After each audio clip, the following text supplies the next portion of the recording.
Sebelum kita mulai, mari Recording in sama-sama progress. kita awali dengan membaca basmalah.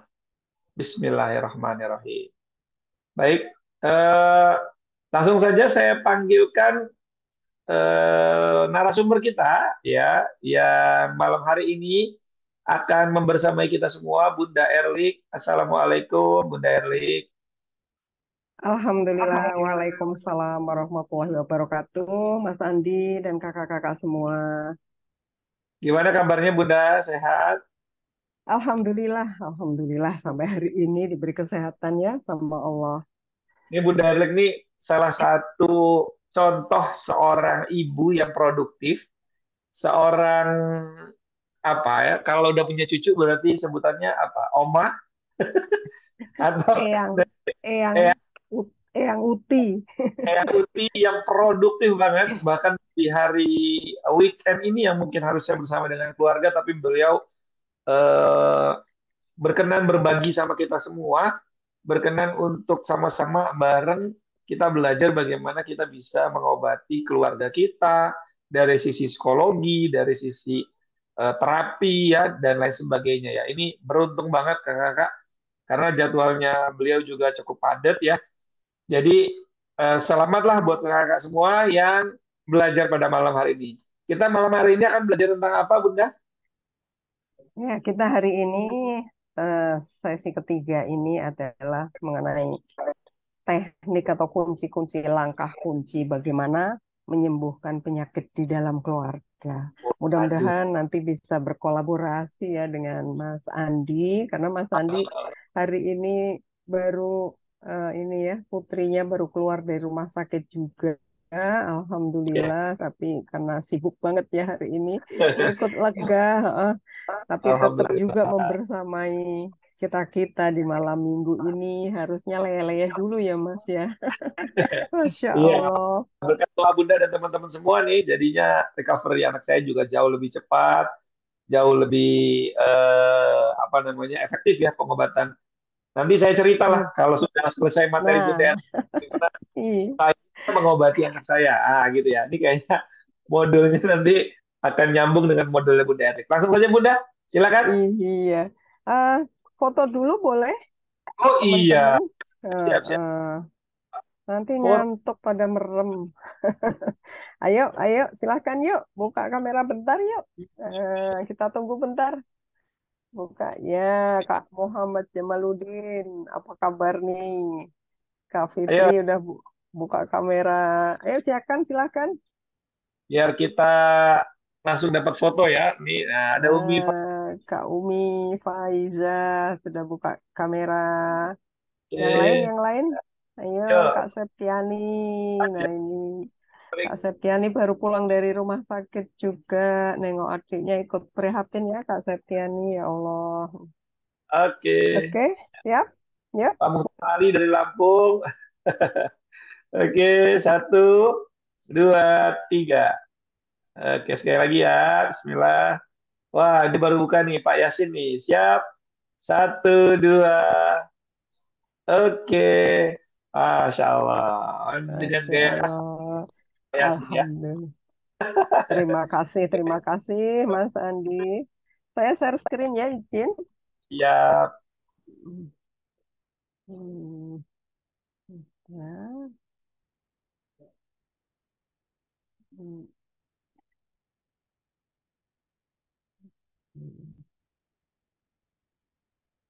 Hmm, Alhamdulillah, mudahan bisa terlihat jelas buat teman-teman semua. Jelas, Bunda? Alhamdulillah. Ya, bentar, bentar, bentar. Bismillahirrahmanirrahim. Assalamualaikum warahmatullahi wabarakatuh. Waalaikumsalam warahmatullahi wabarakatuh. Terima kasih banyak. Terima kasih banyak Ustadz Andi. Malam hari ini kita masih bisa dipertemukan di ruang ini. Juga kakak-kakak, bapak ibu semuanya yang sedianya harusnya waktu untuk keluarga, tapi disempatkan untuk sharing bersama kami. kita bisa mengatur waktu sesungguhnya gitu ya kalau kita niatkan. Tadi pagi dari pagi sampai habis maghrib saya sama anak cucu saya tadi gantian mereka ke rumah ibu mertuanya. Nah, jadi saya sekarang longgar ada waktu seandainya masih ada cucu tadi nginep sini ya nggak apa-apa. Misalnya dia pengen lihat bapak ibu semua sini, ya ayo kita peluk dia gitu nggak usah stres bingung ya. Nanti kalau stres bingung malah yang terjadi anaknya teriak-teriak gitu. Pengen lihat gitu ya karena penasaran. Oke, terima kasih yang juga baru gabung pada hari ini, pada malam hari ini. Semoga yang malam terakhir ini bisa membawa satu apa ya, satu hikmah atau satu cahaya ya dari Allah, di mana kita dibukakan hati kita untuk menerima segala hal yang ada di lingkungan kita, terutama sekali adalah menerima keadaan diri kita. Yang dua pertemuan kemarin, pertemuan pertama itu bagaimana penyakit-penyakit di dalam keluarga itu bisa timbul penyebabnya dari apa aja. Dan kalau saya membawakan materi-materi tentang penyakit itu sumbernya secara psikologis adalah emosi. Karena emosi itu letaknya sebetulnya ada di dalam otak kita.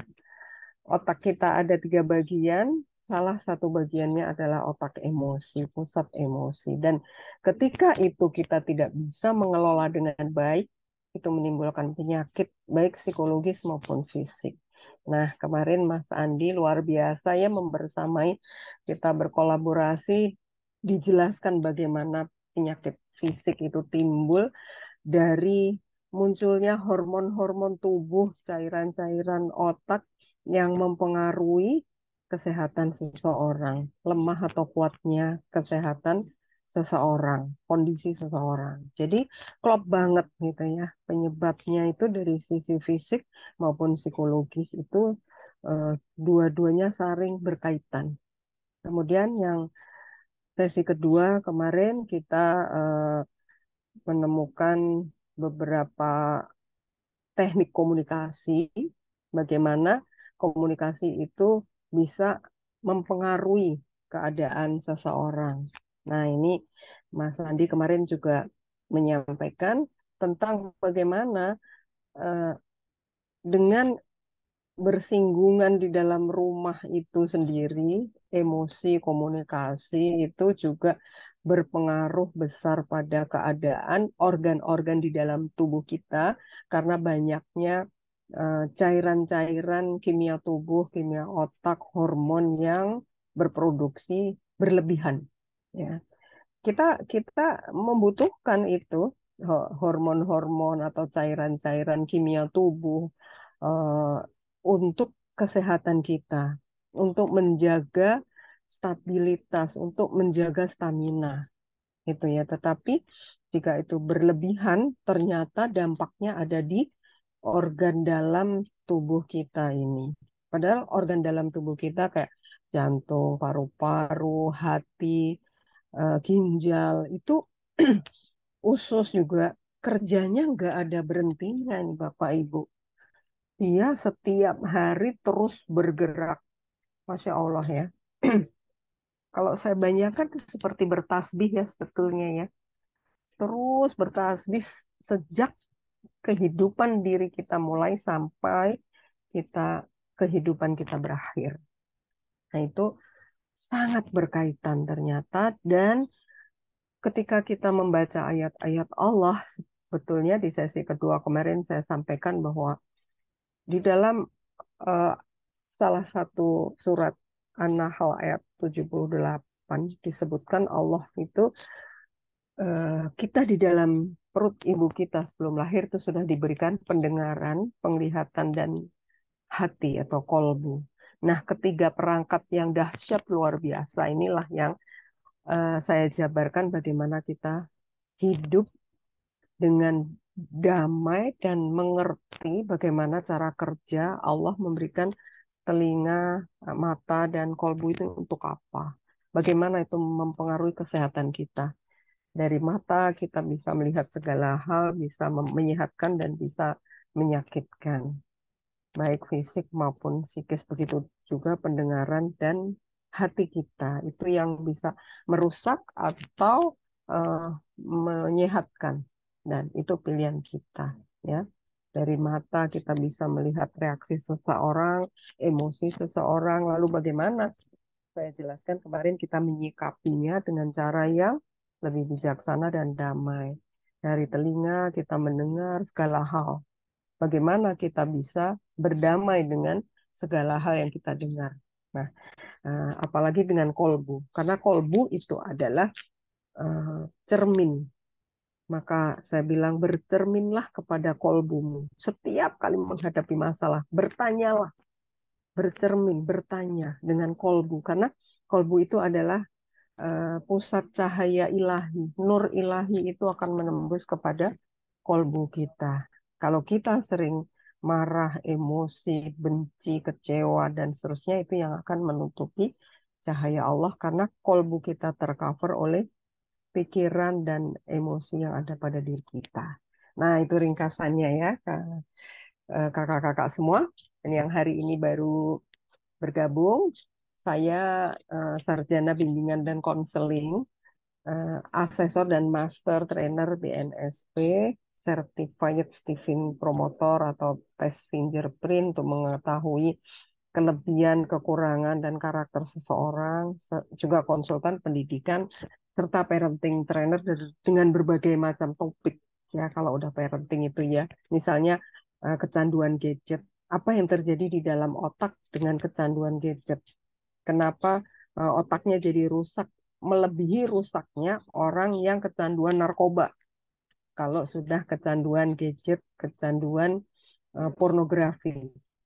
Bayangkan di luar sana anak-anak yang bertindak anarkis, masih usia remaja, itu ada nggak korelasinya dengan kebiasaan dia memainkan gadgetnya? Nah, itu yang selalu saya gembar-gemborkan, terutama juga untuk pornografi yang lebih parah lagi merusak otak. Jadi eh, sudah mentalnya sudah rusak karena layar, karena smartphone, karena gadget, karena tab, karena laptop. Nah, itu yang harus betul-betul dicermati karena dunia itu ada betul-betul di genggaman tangan anak-anak kita. Dunia gitu ya, dunia. Nggak ada batas. Jadi anak-anak berselancar di dunia tiada batas, otaknya belum dewasa, belum bijaksana, sehingga merusak kehidupannya. Yang sedih siapa? Yang bangkrut kehidupannya dunia akhirat siapa? Dunia akhirat Bapak Ibu. Ya.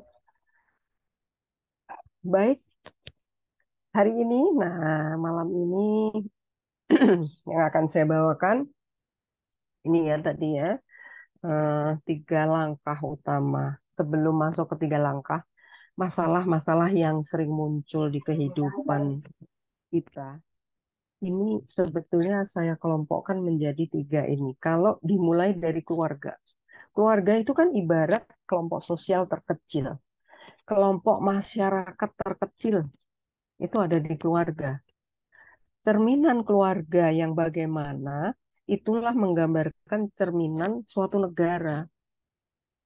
Kalau keluarga-keluarga yang kita temui sekarang ini kondisinya seperti ini, banyak yang negatif, berarti bangsa itu kondisinya seperti itu. Ya. Saya lebih dari 15 tahun berkeliling di beberapa pulau di Indonesia ini, bertemu dengan keluarga-keluarga, bertemu dengan komunitas, bertemu dengan departemen-departemen, untuk apa? Untuk sharing tentang parenting. Dan di sana saya banyak bertemu bagaimana keluarga-keluarga itu yang care terhadap pengasuhan anaknya, yang care terhadap keluarganya, itu banyak menemukan kesulitan untuk mendidik anak, untuk mengasuh anaknya, untuk membimbing keluarganya. bapak-bapaknya kesulitan dengan dirinya sendiri, bagaimana dia bisa membimbing keluarganya kalau dia sendiri menghadapi kesulitan yang tidak bisa diatasi. Baik itu kesulitan diri sendiri, kesulitan di kantor, di masyarakat yang berimbas pada masalah dengan pasangan dan dengan anaknya. Kalau seorang toladan di dalam rumah itu tidak mampu untuk mengasuh, memberikan contoh yang terbaik, ketegasan yang mendamaikan, kebijaksanaan yang penuh dengan kasih sayang, bagaimana keturunan kita nanti. Satu lapis kita mendidik anak-anak kita, itu kalau rusak, maka rusaklah seluruh generasi ke bawah kita. Kalau tidak ada yang sadar dan memulai untuk berubah. Saya suka memperhatikan ya kondisi-kondisi keluarga-keluarga yang sudah sepuh, keluarga-keluarga yang anak-anaknya mungkin sepantaran saya atau di atas saya. Anak-anaknya sudah punya anak, sudah punya cucu. Bagaimana satu keluarga itu dididik, anak pertama, kedua, ketiga, dan seterusnya, cucu pertama, dan seterusnya, buyutnya gitu. Beraneka ragam. Jadi kalau zaman dahulu orang tua kita belum mengerti tentang parenting, kemudian dihadapkan dengan kondisi lingkungan, kondisi perang, pasca perang, kesulitan ekonomi, nggak ada pendidikan yang benar tentang keluarga, sangat minim. Apa yang terjadi? Emosi dan emosi, dia nggak bisa memenuhi kebutuhan dasar keluarganya. Untuk makan minum aja susah. Apalagi untuk pakaian, rumah, belum kebutuhan sekunder, udah nggak terpikirkan. Untuk menghibur diri sendiri aja dia nggak punya waktu gitu ya, nggak terpikirkan harus bagaimana, sehingga eh, keluarga-keluarga yang otoriter pada zaman dulu itu menurunkan anak yang otoriter, cucunya seperti itu juga, dan tiadanya kasih sayang serta pelukan itulah yang membuat keturunan di bawahnya itu eh, mendapati keluarga-keluarga yang tidak harmonis, bahkan perceraian, perilakunya yang eh, tidak sesuai dengan kaidah-kaidah sakinah mawadah warohmah.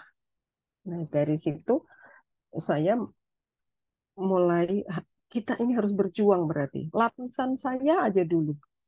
Baru lapisan saya selesai, nanti lapisan berikutnya insya Allah akan selesai juga.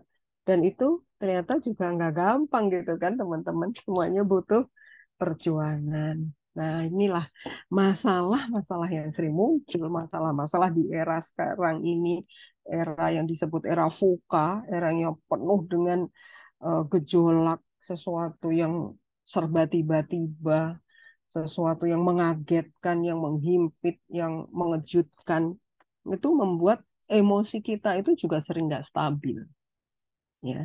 Maka masalah dengan diri sendiri sering muncul, dampaknya masalah dengan pasangan, karena gimana diri sendiri aja nggak selesai, hmm, pasti akan muncul dengan pasangan dan dengan anak-anak, ya. Jadi dalam keluarga, iklim emosi di dalam rumah itu sangat mudah untuk bergeser, untuk menular, ya. Kalau penyakit, misalnya ada yang batuk pilek di rumah, itu ketahuan, dikasih obat. Bagaimana cara mencegahnya? Bagaimana supaya nggak menular? Seandainya menular butuh waktu, gitu. Tapi kalau udah masalah emosi, detik itu juga langsung kena. Bener nggak sih? Ayo, siapa yang ngalami emosi di dalam rumah langsung kesulut, ya. Misalnya ibunya tiba-tiba marah sama anaknya karena anaknya dikasih tahu nggak nurut atau lelet, disuruh sholat, ntar suruh beresin mainannya, malah ditinggal pergi. Itu awalnya kan nada rendah, Kak, beresin mainannya. Masih cuek, Kakak mulai ada tinggi. Udah agak tinggi masih cuek juga, akhirnya apa? Teriak, ya, volumenya semakin meninggi. Nah, kalau sudah gitu kan akhirnya takut anaknya. Anak yang gede takut, anak yang lain ikut takut. Terus suaminya nggak nyaman karena kitanya teriak-teriak mulu di rumah. Kenapa juga sih nyuruh gitu aja pakai teriak gitu. Nah, jadi emosi itu mengalir sebegitu cepatnya di rumah ya. Nah, misalnya ibunya marah sama anak, anaknya marah ke pembantu, Mbak ikut teriak, bantuin gitu. Mbaknya juga bisa ikut marah juga. Orang Mbak masih sibuk, teriak aja dari tadi, kenapa sih gitu. Ya, jadi begitu cepatnya emosi itu mengalir di dalam keluarga. Nah, inilah yang membuat yang kemarin saya bilang api sedalam sekam. Jadi memanas keluarga. Nah, ini kalau Mas Andi kaitkan dengan kesehatan fisik, ini nanti banyak dikaitkan dengan hormon-hormon apa yang muncul di dalam tubuh seseorang ketika kita sering-sering emosi. Ya, emosi dibutuhkan, sangat dibutuhkan. Tetapi kalau sudah emosional menjadi karakter, mudah apa namanya marah, terpicu, nah itu yang berlebih-lebihan, itu yang tidak baik. Karena kalau kita tidak punya emosi, kita tidak punya gairah untuk hidup, ya. Ya, jadi tiga langkah kunci ini, eh, teman-teman semua. Yang pertama adalah mengenali diri sendiri. Yang kedua adalah komunikasi. Yang ketiga adalah menerima. Ya. Gimana sih mengenali diri sendiri? Aku udah kenal sama diriku sendiri gitu. Maksudnya gimana gitu? Ya. Selama ini apakah kita, kalau misalnya kita ditanya, Ibu Erli hobinya apa, Bu? Mikir dulu nggak gitu ya? Heeh. Ibu Erli tujuan hidupnya sebetulnya untuk apa dan kemana? Mikir dulu nggak gitu. Jadi dari situ aja terlihat kita itu sebetulnya kurang mengenali diri kita sendiri. Bahkan kita sering deny, sering menolak kekurangan-kekurangan kita. Sehingga kita itu sering kayak pakai topeng teman-teman. Ya, mau ngadep bos nih, supaya bos seneng, kita harus pasang muka yang bagaimana nih, gitu. Mau ngadep mertua nih, supaya nanti mertua bisa happy, bisa enak bicaranya, biasanya gimana ya kita harus ngadep ke dia. Gitu. Mau minta dibeliin baju sama suami, kita pasang topeng lagi, gitu ya. Terus kalau nanti aku ketemu temenku, biar nggak ketahuan kekuranganku, kemarin aku bohong, aku harus ngomong apa ya, sikapku bagaimana ya, gitu. Kalau aku pengen ngumpetin rasa kurang pedeku, kalau aku pengen ngumpetin suka marah aku, dan semuanya, akhirnya sebetulnya jiwa kita itu capek kalau kita terus-menerus tidak mengenali diri kita. Nah, eh, ini teman-teman yang akan saya bongkar sebetulnya di materi paket Ramadan di kelas Ramadan itu bagaimana kita mengenali kelebihan dan kekurangan diri kita. Bagaimana kita dari situ itu kemudian memiliki konsep-konsep. Sebelum kita memiliki konsep, kita memiliki self image, gambaran diri. Oh, ternyata saya itu orangnya begini. Oh, saya itu mudah marah. Oh, saya ini terlalu lelet. Oh, saya orangnya nggak tegas. Oh, saya orangnya penakut. Oh, saya orangnya percaya diri, pinter bergaul.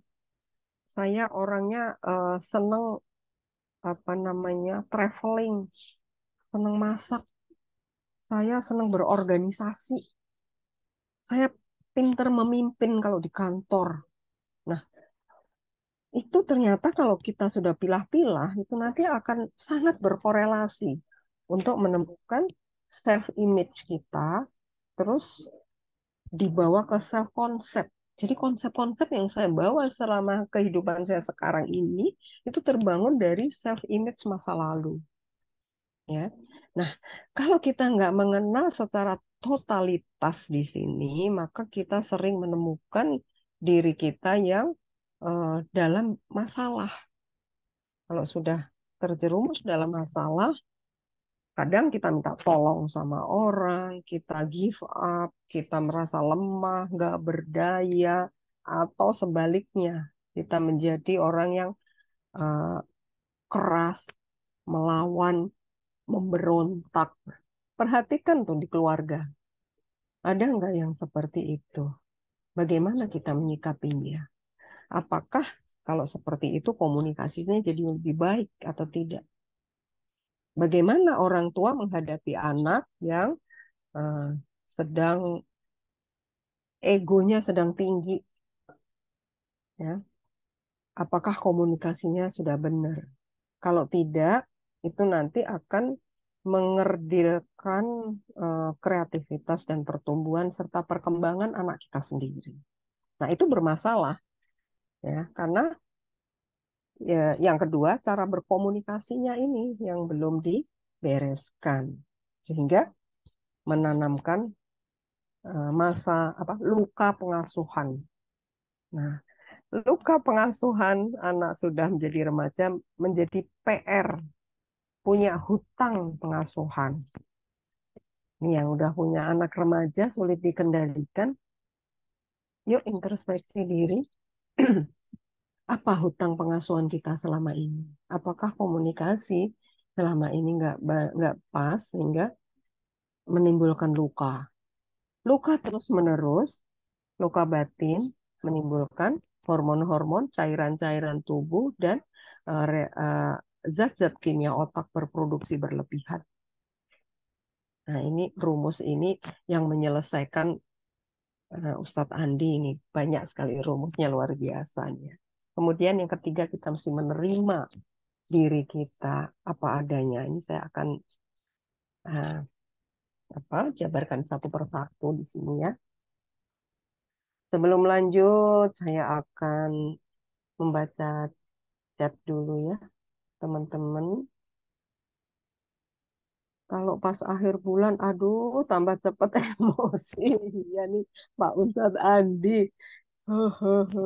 Gimana ya, akhir bulan supaya nggak emosi gitu ya, Kak Yasin. Bener banget, Bunda Erli ya. Ini ya, memang Alhamdulillah ya kita mengakui. Terutama kalau kita sudah banyak sekali urusan, banyak sekali yang harus dikerjakan pada hari itu. Udah mudah meledak. Dari mana asalnya? Ledakan dan letupan itu dari mana asalnya? Nah, ternyata itu berasal dari masa lalu yang ditanamkan. Sudah bertahun-tahun sudah menjadi karakter, ya. Makanya kita butuh look in, butuh introspeksi diri, butuh melihat ke dalam jiwa kita. Siapa saya? Bagaimana masa lalu saya? Adakah inner child yang negatif yang ada di diri saya? Kok saya temperamental ya gitu, mudah terpicu emosinya. Bagaimana pengasuhannya dulu? Mungkin kita dulu menjadi anak yang sering diabaikan, tidak dipedulikan, dikecewakan, nggak dianggap punya kelebihan, selalu ditidakkan emosinya. Kalau marah malah dibentak, kalau nangis disuruh diam, dimarahin, dicubit, dipukul, jarang banget dihargai. Hampir nggak pernah dipeluk atau disentuh. Padahal ayah bunda, sentuhan itu menguatkan pribadi seorang anak. Apalagi sentuhan oleh seorang bapak. Sosok seorang ayah itu menggambarkan sosok yang kuat, seorang pemimpin, seorang pengayom, seorang pembimbing. Jadi para ayah introspeksi diri, look in-nya itu melihat peran. Apakah peran saya ini sudah sesuai dengan fitrah yang diberikan oleh Allah? Apakah peran saya tertindas oleh peran istri yang lebih dominan di rumah ini? Sehingga fitrah saya nggak muncul. Sehingga saya nggak bisa leluasa untuk menjadi diri saya. Nah, ini semua mesti dibongkar ini. Ini ada di sesi Ramadan saya itu di sesi self discovery. Di situ akan terlihat masa demi masanya. Masa anak-anak, masa remaja, masa dewasa, itu nanti saya akan review kisahnya. Bapak Ibu akan berkisah sendiri di situ dan kita akan melihat dari self image yang Bapak Ibu sudah dapatkan tentang dirinya, kemudian dibawa kepada pola asuh masa lalu itu yang akan menemukan dinamika dalam kehidupan. Itulah sesungguhnya self discovery atau inner journey ke dalam diri kita. Dan kita Masya Allah gitu ya, kalau udah sampai titik itu tuh,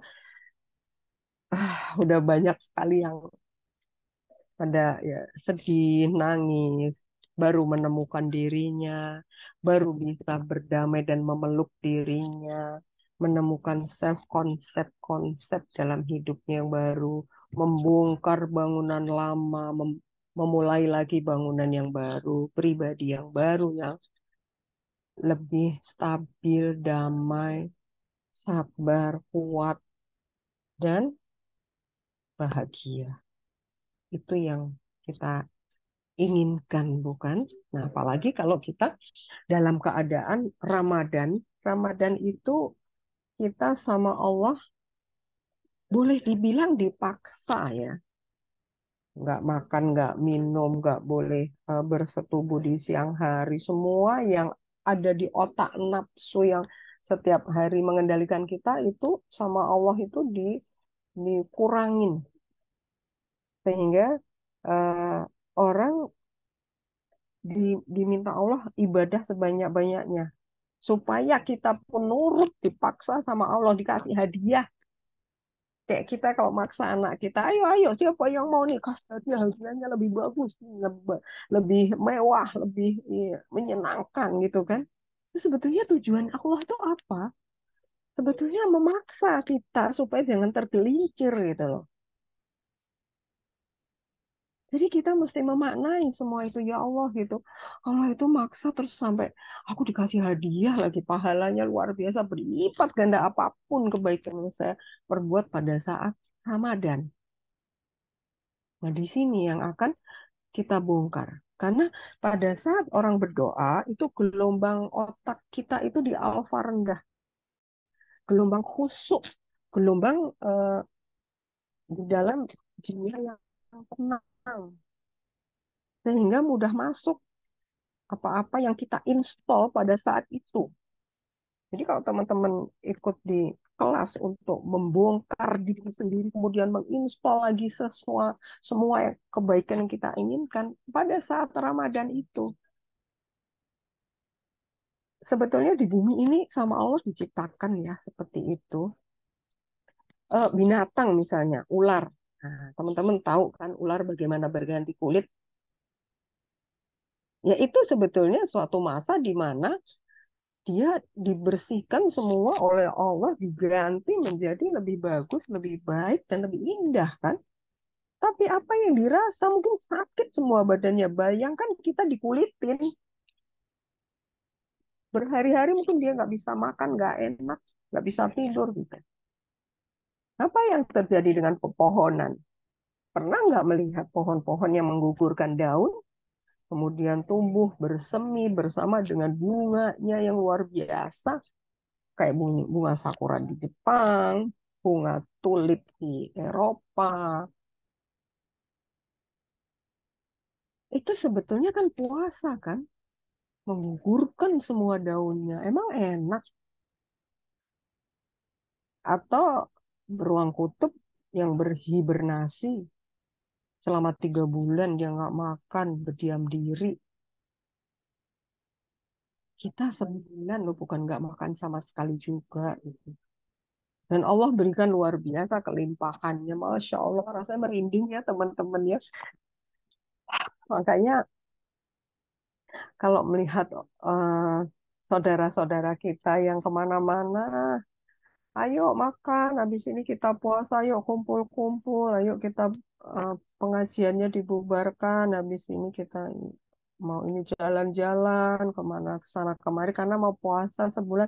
Kok kayak kita nggak makan setahun gitu loh. Ya nggak sih gitu.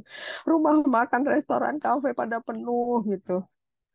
Hmm, Ya saya nggak ngadakan acara itu. Karyawan-karyawan saya hadiahin aja lah apa kurma atau apa. Kita saling memaafkan gitu, untuk menyambut Ramadan.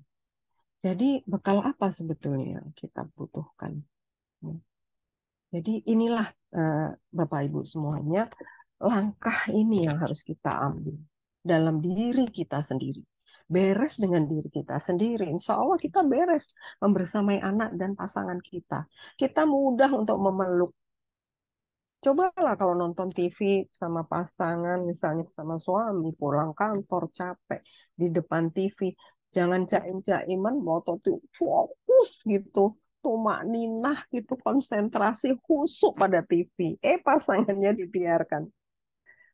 Ambil tangannya, usaha, taruh di atas paha kita sambil berusaha. Peluk pundaknya, gimana rasanya?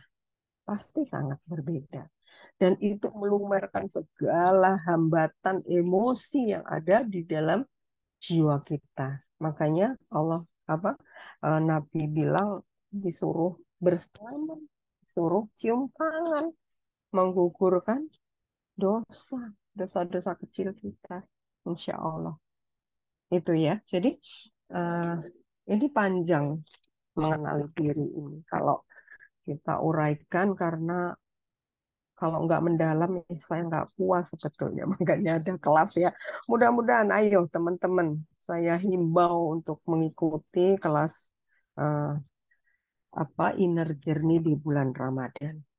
Yang kedua, komunikasi. Kemarin sudah saya sebutkan juga ya, komunikasi, empati, dan asertif ini adalah pasangan. Komunikasi itu tidak terbatas pada kata-kata kita.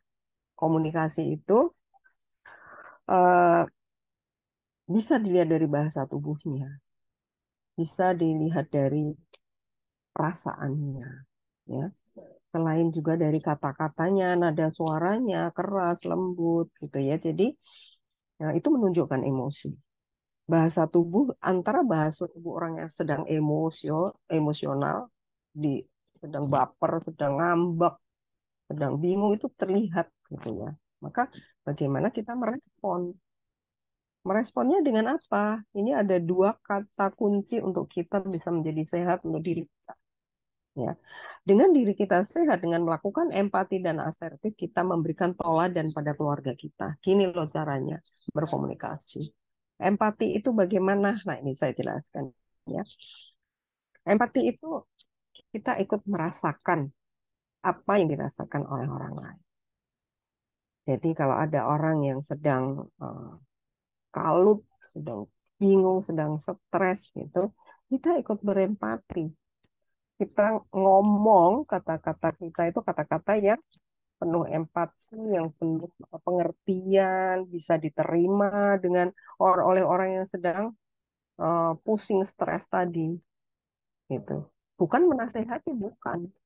Nasihatin ntar belakangan. Sekarang empati dulu gitu. Nanti praktekkan ya teman-teman semua, Bapak, Ibu, kakak-kakak di rumah, praktekkan. Kalau ada anaknya nangis, marah, sedih, gitu katakan aja. Sedang adik sedih ya, adik sedih sayang gitu. Atau pasangan kita, capek ya Ma, papa banyak sekali urusan jadi stres. Udah gitu aja, nggak memberi solusi, nggak langsung.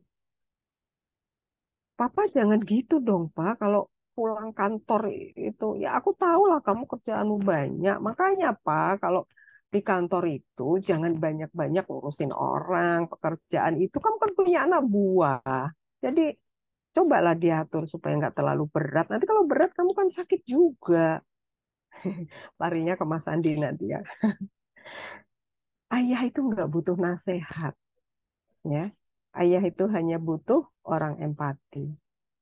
Capek ya ya. Sini aku bikinin teh. Cukup gitu aja. Dia sudah bisa merilis emosinya. Nah, ke istri juga gitu nanti praktekin ya. Bunda lelah banget ya pasti hari ini. Ini aku pijit punggungnya. Wow. Anak-anak bikin anak-anak bikin bunda capek ya. Itu aja cukup terlihat. Nggak usah pakai makanya lah Bun dari pagi kamu urusannya udah banyak banget dan ya kamu kapan istirahat jangan semua mau kamu ambil lah. Nah dia udah ngerti sebetulnya jadi nggak butuh dinasehati ya itu empati. Nanti kalau kita ngomong empati, coba lihat reaksinya seperti apa. Ngomongin empati urusannya panjang. Ngomongin empati mesti menyiapkan emosi kita sendiri. Kalau nggak itu untuk berempati. Biasanya saya kalau empati itu latihannya seminggu.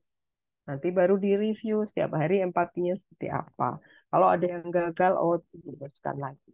Itu waktu. It takes time. Ya. Yang kedua asertif. Asertif itu kebalikannya. Kalau kita lagi nggak nyaman dengan perilaku orang tersebut, misalnya terlalu mengganggu, anaknya lompat-lompat, teriak-teriak, kita asertif tuh ngomong, kakak maaf, kalau kakak teriak-teriak terus lompat-lompat, ayah terganggu, ayah lagi mengerjakan pekerjaan kantor. Adek, kalau adek lari-larian, adek teriak-teriak, bunda pusing, bunda mau istirahat. Maaf ya, Dek.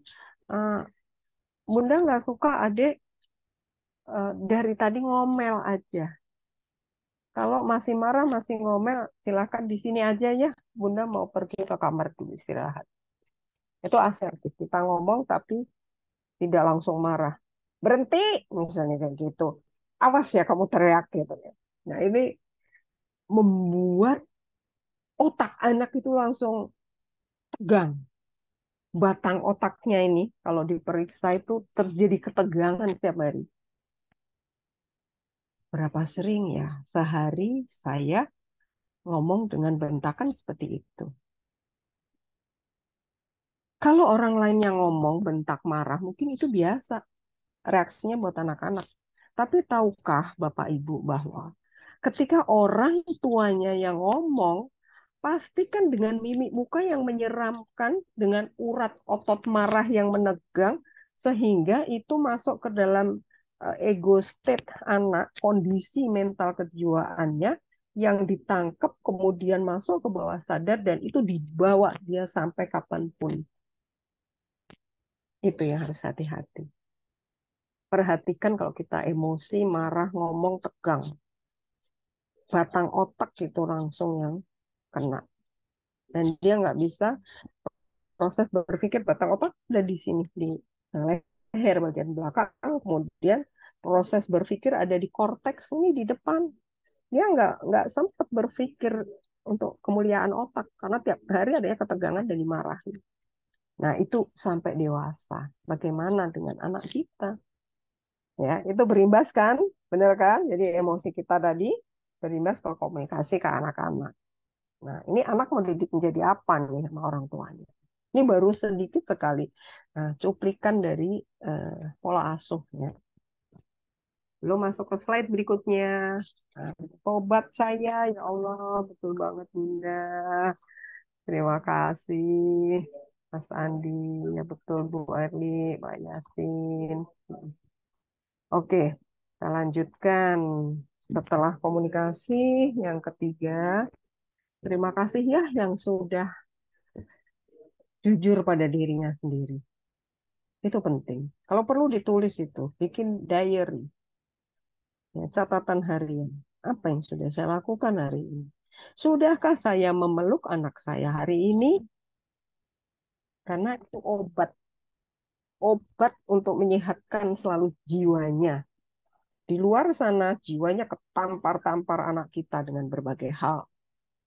Mungkin macet di jalan, diomelin orang di jalan, dipalak uang sakunya di jalan, atau di sekolahan, dimarahin sama gurunya, di apa, tonjok sama temennya.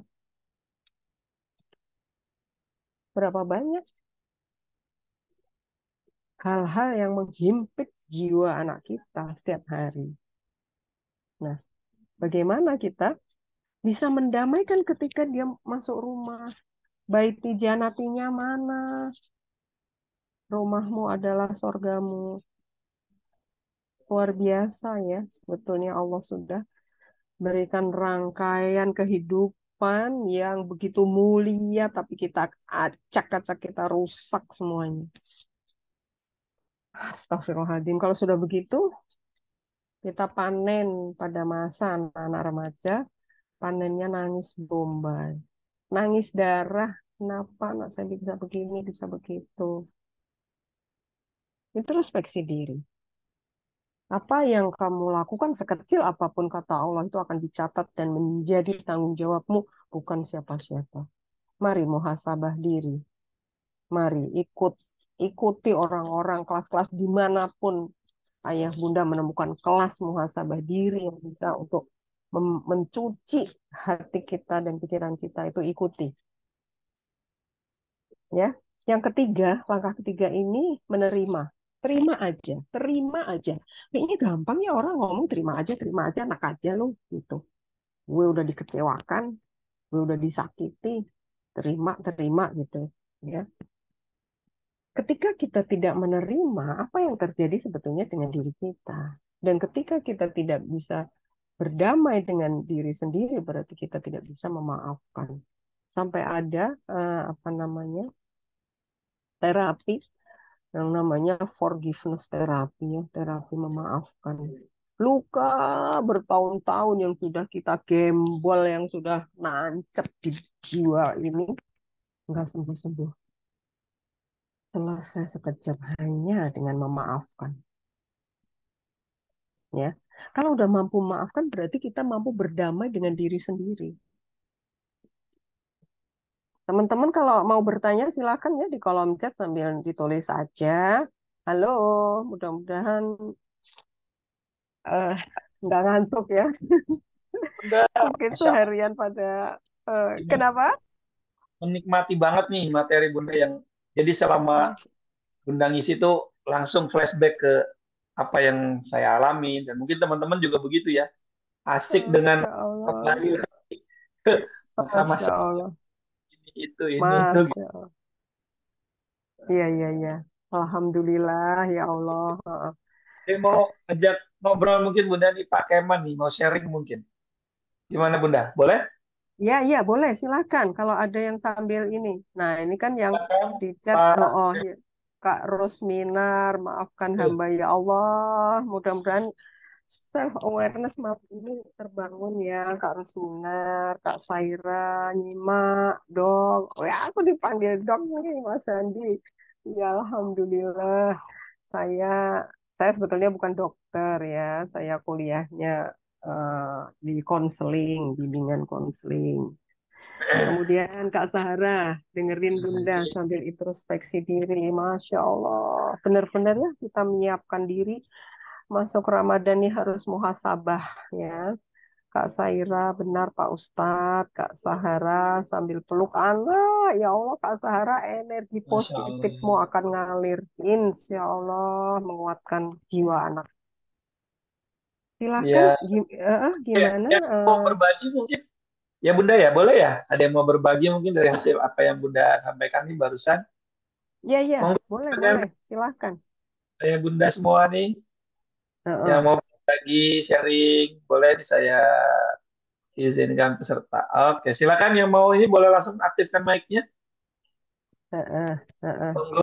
Ya, aku Ini stop kayaknya share dulu.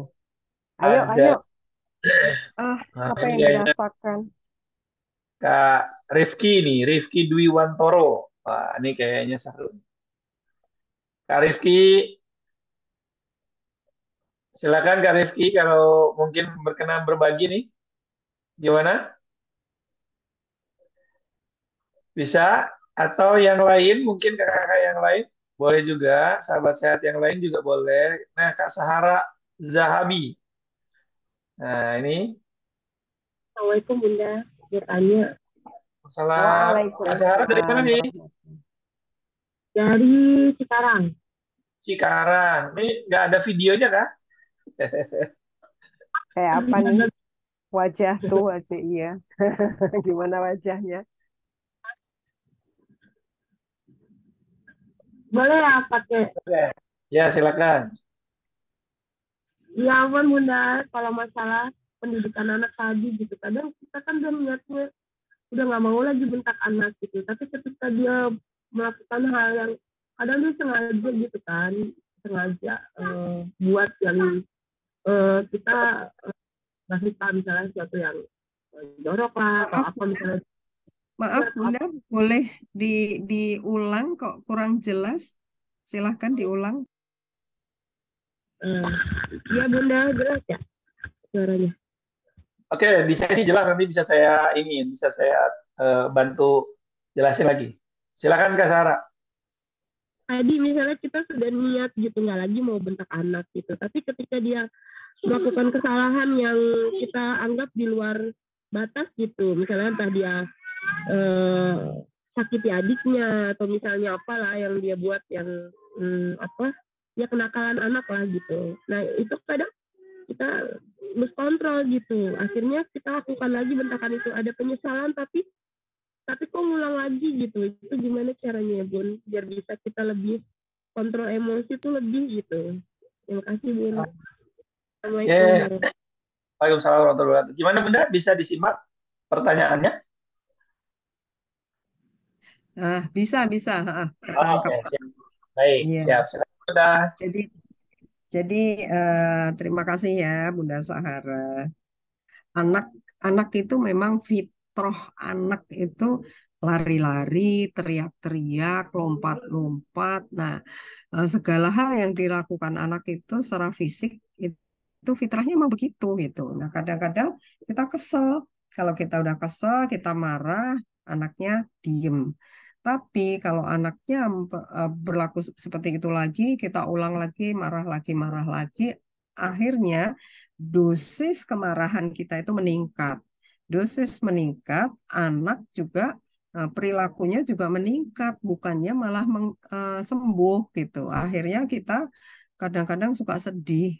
Kenapa ya tadi aku kok marah sampai sebegitu pada anakku? Kenapa aku nyubit? Kenapa aku mukul? Kenapa aku bentak? Itu biasanya kita jadi menyesal, tapi semua udah terjadi. Apalagi kalau pas anak tidur diperhatikan, mukanya damai gitu ya, kayaknya nggak berdosa. Kok kita sampai itu boleh dibilang KDRT kan, kalau kita sampai udah main tangan dan seterusnya itu.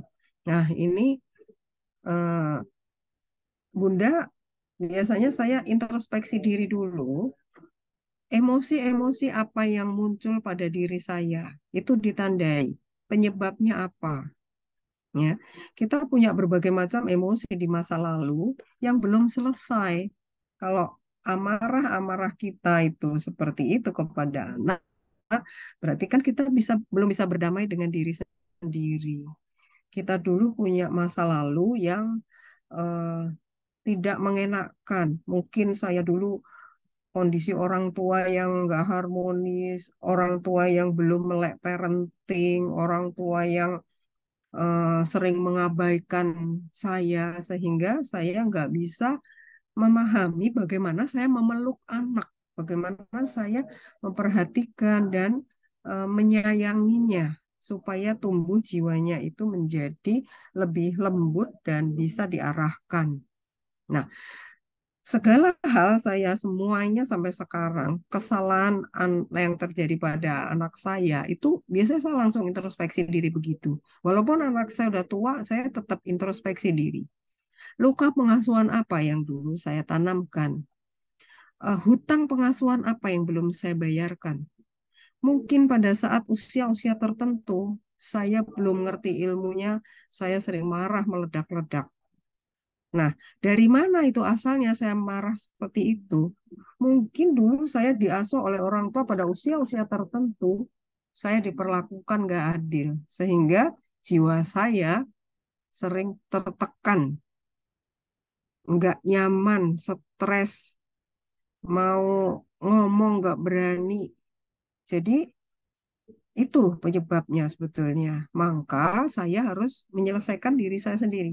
Saya harus berdamai. Maksudnya berdamai, oh oke, aku dulu mengalami berbagai peristiwa ini. Jadi, wahai tubuh aku, wahai diri aku, Sahara kecil. Jadi, saya melakukan ada beberapa macam teknik ya, misalnya reparenting. Saya melakukan ulang parenting seolah-olah saya dipeluk ibu saya dihargai, saya dimotivasi. Erli, kamu orang yang semangat, kamu orang yang sabar, kamu orang yang damai, kamu orang yang pintar berempati dan memeluk anak-anakmu. Itu dilakukan hari-hari begitu. Reparenting namanya, sehingga jiwa kita itu ada yang memeluk, ada yang menyayangi. Tapi memang tekniknya panjang ya, Ibu ya. Harus ada waktu bagaimana kita berhadapan-hadapan untuk bisa melakukan ini semua. Nah, itu nomor satu langkahnya menyelesaikan diri sendiri. Setelah kita berdamai dengan diri sendiri, baru kita bisa mencoba untuk melakukan kepada anak kita. Ya, langkahnya yang real aja. Kalau empati tadi, Bu, begitu melihat anak kita melakukan hal yang tidak kita inginkan, yang materi kedua kemarin, jeda dulu, istighfar dulu, terus siapkan perilaku kita, respon yang terbaik untuk menghadapi anak. Oh iya ya, anakku belum paham, belum ngerti aturan. Kalau aku keras ngomongnya, yang dia tahu, dia dilarang, dia cuma disuruh stop. Tapi dia nggak ngerti apa sebetulnya sedang aku tanamkan. Nah, itu anak itu kita harus banyak ilmu untuk menginstal bagaimana otaknya bekerja di jalan yang benar. Bagaimana ada sebab dan akibat. Kalau kamu begini jadi gini, kalau ini. Nah, itu semuanya ada di materi komunikasi dengan anak. Itu penuh materi dan praktek. Nah, ini bisa nanti kapan-kapan kita ketemu lagi, bisa kita adakan sharing lagi. Jadi, kuncinya Bunda di diri sendiri, introspeksi diri, terima keadaan dan masa lalu Bunda, berjuang untuk berubah, ya. Empati tadi dan asertif. Kalau anak udah sulit dikendalikan, memang kita harus ngomong, maaf kakak, udah nggak suka kamu seperti itu sangat mengganggu, ya. Terus bikin aturan.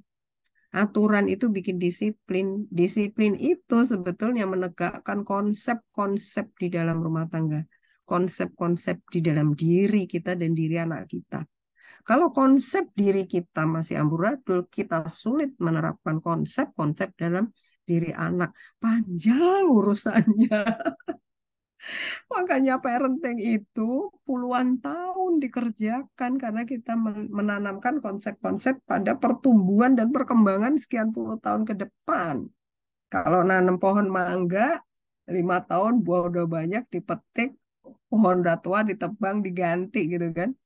Ini 5 tahun kita baru bisa memetik panennya. Itu pun juga harus nanti eh, apa namanya kita ini lagi, pruning lagi, kita pangkas-pangkas lagi, kita kuat-kuatkan lagi gitu, ya. Jadi sementara itu Ibu Sahara kesalahan yang di luar batas, banyak-banyak dipeluk anaknya, introspeksi diri, mungkin banyak ada luka-luka pengasuhan kita yang belum selesai, inner child negatif, sehingga memicu kita. Dulu diperlakukan gitu, sehingga ketika ada anak berbuat seperti itu, terpicu, otomatis itu muncul. Dan itu memang butuh waktu untuk meredam perilaku kita. Oke, mudahan terjawab. Wah, udah banyak lagi nih pertanyaan Ya, nih. Lanjut dulu apa jawab dulu? Gimana Mas Andi? Suaranya hilang mendadak. Hmm, hilang mendadak. Halo, tes, tes. Sudah muncul suaranya? Teman-teman, suara saya sudah Sudah terdengar. Ah, jelas-jelas Bu Erlik. ayo, Mas Andi. Saya mau ini dulu, mau lanjutkan dulu ini ya. Ya, udah, lanjutkan. Heeh, heeh, yang tadi hmm, tar gimana ya materinya? Sampai mana tadi? Sampai ini ya, menerima. Menerima, ini berarti kan kita nanti yang sudah saya sampaikan dalam menjawab pertanyaan, berdamai dengan diri sendiri dan memaafkan. Memaafkan siapa? Maafkan diri sendiri. Maafkan orang tua yang telah mengasuh kita. Maafkan anak-anak kita. Maafkan pasangan kita. Maafkan semua orang. Maafkan ini sebetulnya butuh jiwa besar. Butuh proses yang mendalam, butuh waktu dan kekuatan untuk berubah. Ya, karena dengan memaafkan berarti kita sudah mampu mengendalikan emosi kita. Ini teknik memaafkan nanti akan kita bahas di sesi berikutnya atau di kelas-kelas yang lain. Jadi Bapak Ibu, tiga serangkai ini tidak terpisahkan, ya. Kalau kita tidak mengenali diri sendiri, berimbas pada komunikasi yang enggak lancar dan akhirnya kita tidak bisa menerima keadaan kita, terus menyerus menyalahkan orang lain. Kalau kita tidak bisa menerima keadaan diri dan keadaan orang lain, berimbas juga pada komunikasi, begitu juga sebaliknya. Jadi ini memang tiga serangkai yang tak terpisahkan. Ya, Bapak Ibu jangan berkecil hati, karena Allah sudah menyampaikan di dalam kisah surat Al-Insyirah yang artinya karena sesungguhnya sesudah kesulitan itu ada kemudahan dan sesungguhnya sesudah kesulitan itu ada kemudahan. Pertanyaan besarnya, kenapa ya saya nggak pernah menemukan kemudahan itu? Siapa yang mempersulit untuk menemukan kemudahan itu? Hal-hal apa yang menghalangi diriku untuk menemukan kemudahan itu? Kalau misalnya ada orang kecanduan gadget, kecanduan game, sampai 10 tahun. Dari anak-anak sampai remaja, sampai kuliah, nggak pernah berhenti. Sampai di drop out. Sebegitu panjang usianya, dihancurkan sendiri. Dia merasa nggak bisa keluar dari dirinya sendiri, nggak bisa lepas. Padahal Allah udah bilang, sesungguhnya sesudah kesulitan itu ada kemudahan. Kesulitannya di mana? Sulitnya kita keluar dari masalah itu. Ya emang sulit. Berarti dibutuhkan apa nih? Dibutuhkan perangkat apa? Kayak kita mau perang, kita butuh senjata. Senjata apa yang harus dipersiapkan? Mulai dari senjata api, ada pistol, ada bom, ada amunisi, dan senjata-senjata lainnya yang mematikan. Nah, kita sudah apa belum itu menyiapkan senjata itu ketika menghadapi kesulitan? Senjatanya apa? Mari kita lihat ke dalam hati nurani, bercermin, berkaca, bertanyalah pada hatimu, pada kolbumu. Karena disitulah pusat kebenaran. Nanti pasti dijawab oleh kolbumu. Kamu itu yang sabar. Kamu itu coba dengerin kata-katanya. Janganlah mudah menyalahkan orang lain. Coba kamu tenang. Coba kamu jangan reaktif. Coba tahan emosinya. Itu sesungguhnya peralatan perangkat yang harus kita siapkan. Kesulitan kita itu menyiapkan segala perangkat itu tadi untuk maju perang. Perang melawan apa? Nah, kata Nabi, perang yang paling dahsyat itu sebetulnya ya, Bapak Ibu kalau mau musim Ramadan gini atau nanti Ramadan itu pasti banyak ya ustadz-ustadz, ustazah yang menyampaikan perang yang paling dahsyat itu adalah bukan perang Badar, bukan perang dunia kedua atau dan seterusnya, tetapi perang melawan hawa nafsu. Berarti kita tarik lagi nih, kan tarik ulur memang kayak matematika di otak-atik gitu.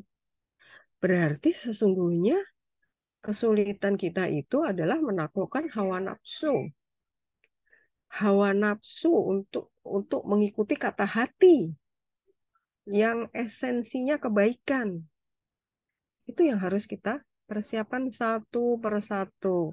Oh, oke, aku harus bisa mendengar mulai saat ini. Kunci tuh mulut.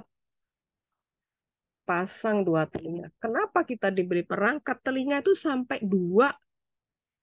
Dan Allah berikan pertama sekali adalah pendengaran.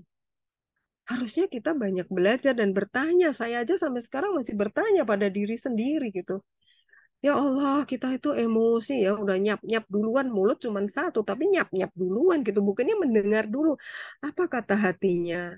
Apa yang muncul dari kata-katanya yang tiba-tiba melengking, tiba-tiba melemah, hampir nggak terdengar. Dengar itu bahasa tubuhnya. Bukan dilihat aja, didengar dengan kata hati, dengan hati, dengan perasaan. Makanya Allah kasih pendengaran dulu. Betapa zalimnya kita ya, kita nggak melakukan itu, tapi mulut kita yang selalu maju duluan. Ya, mari kita muhasabah diri dari sini, itu banyak sekali yang harus kita persiapkan. Apa ya Allah, sesungguhnya sesudah kesulitan itu ada kemudahan, aku nggak menemukan istighfar sampai mendapatkan feel-nya, sampai mendapatkan rasa bahwa saya ini hamba yang doif, yang penuh kezaliman, yang belum bisa memahami apa arti semua ini. Ya, dari pertanyaan-pertanyaan teman-teman tadi, coba dialirkan ke sini.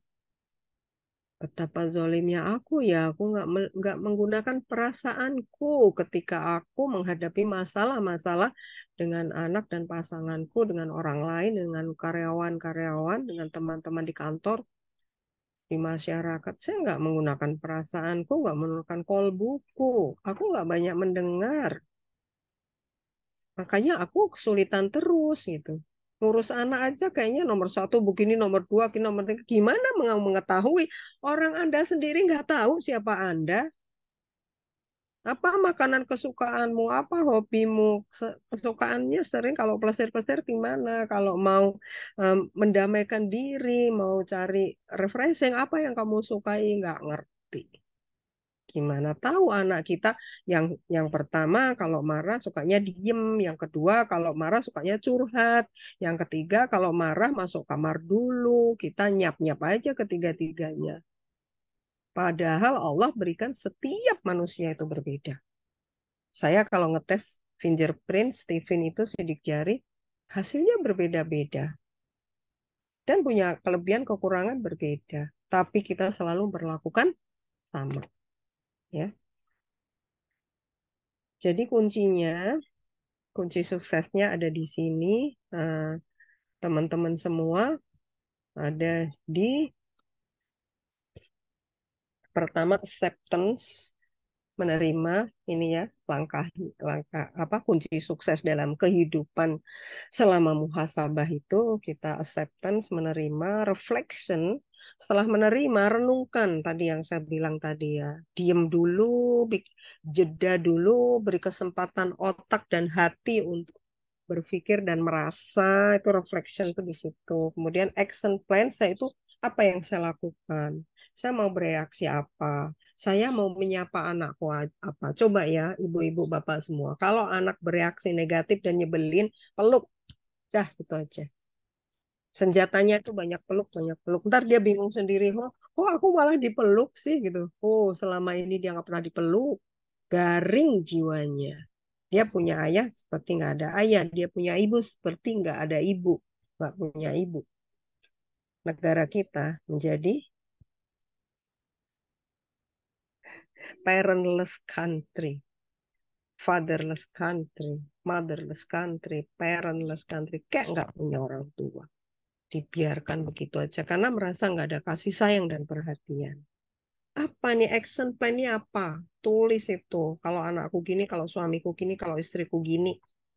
Kalau aku merasa sakitku begini, oh lambungku perih lagi, oh kepalaku pusing lagi, itu apa itu yang kamu harus lakukan?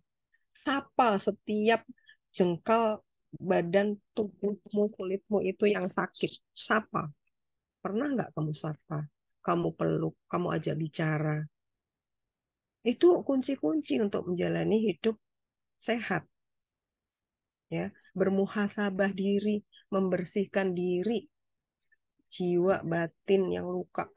Ya. Kemudian tancapkan hope-nya apa? Keinginan-keinginan, harapan-harapan. Gantungkan pada Allah, ingat ya, jangan gantungkan pada makhluk. Nanti kecewa lagi, you nanti hancur lagi. Hope itu hanya pada Allah, karena kalau sudah sama Allah, apapun yang terjadi itu udah takdir.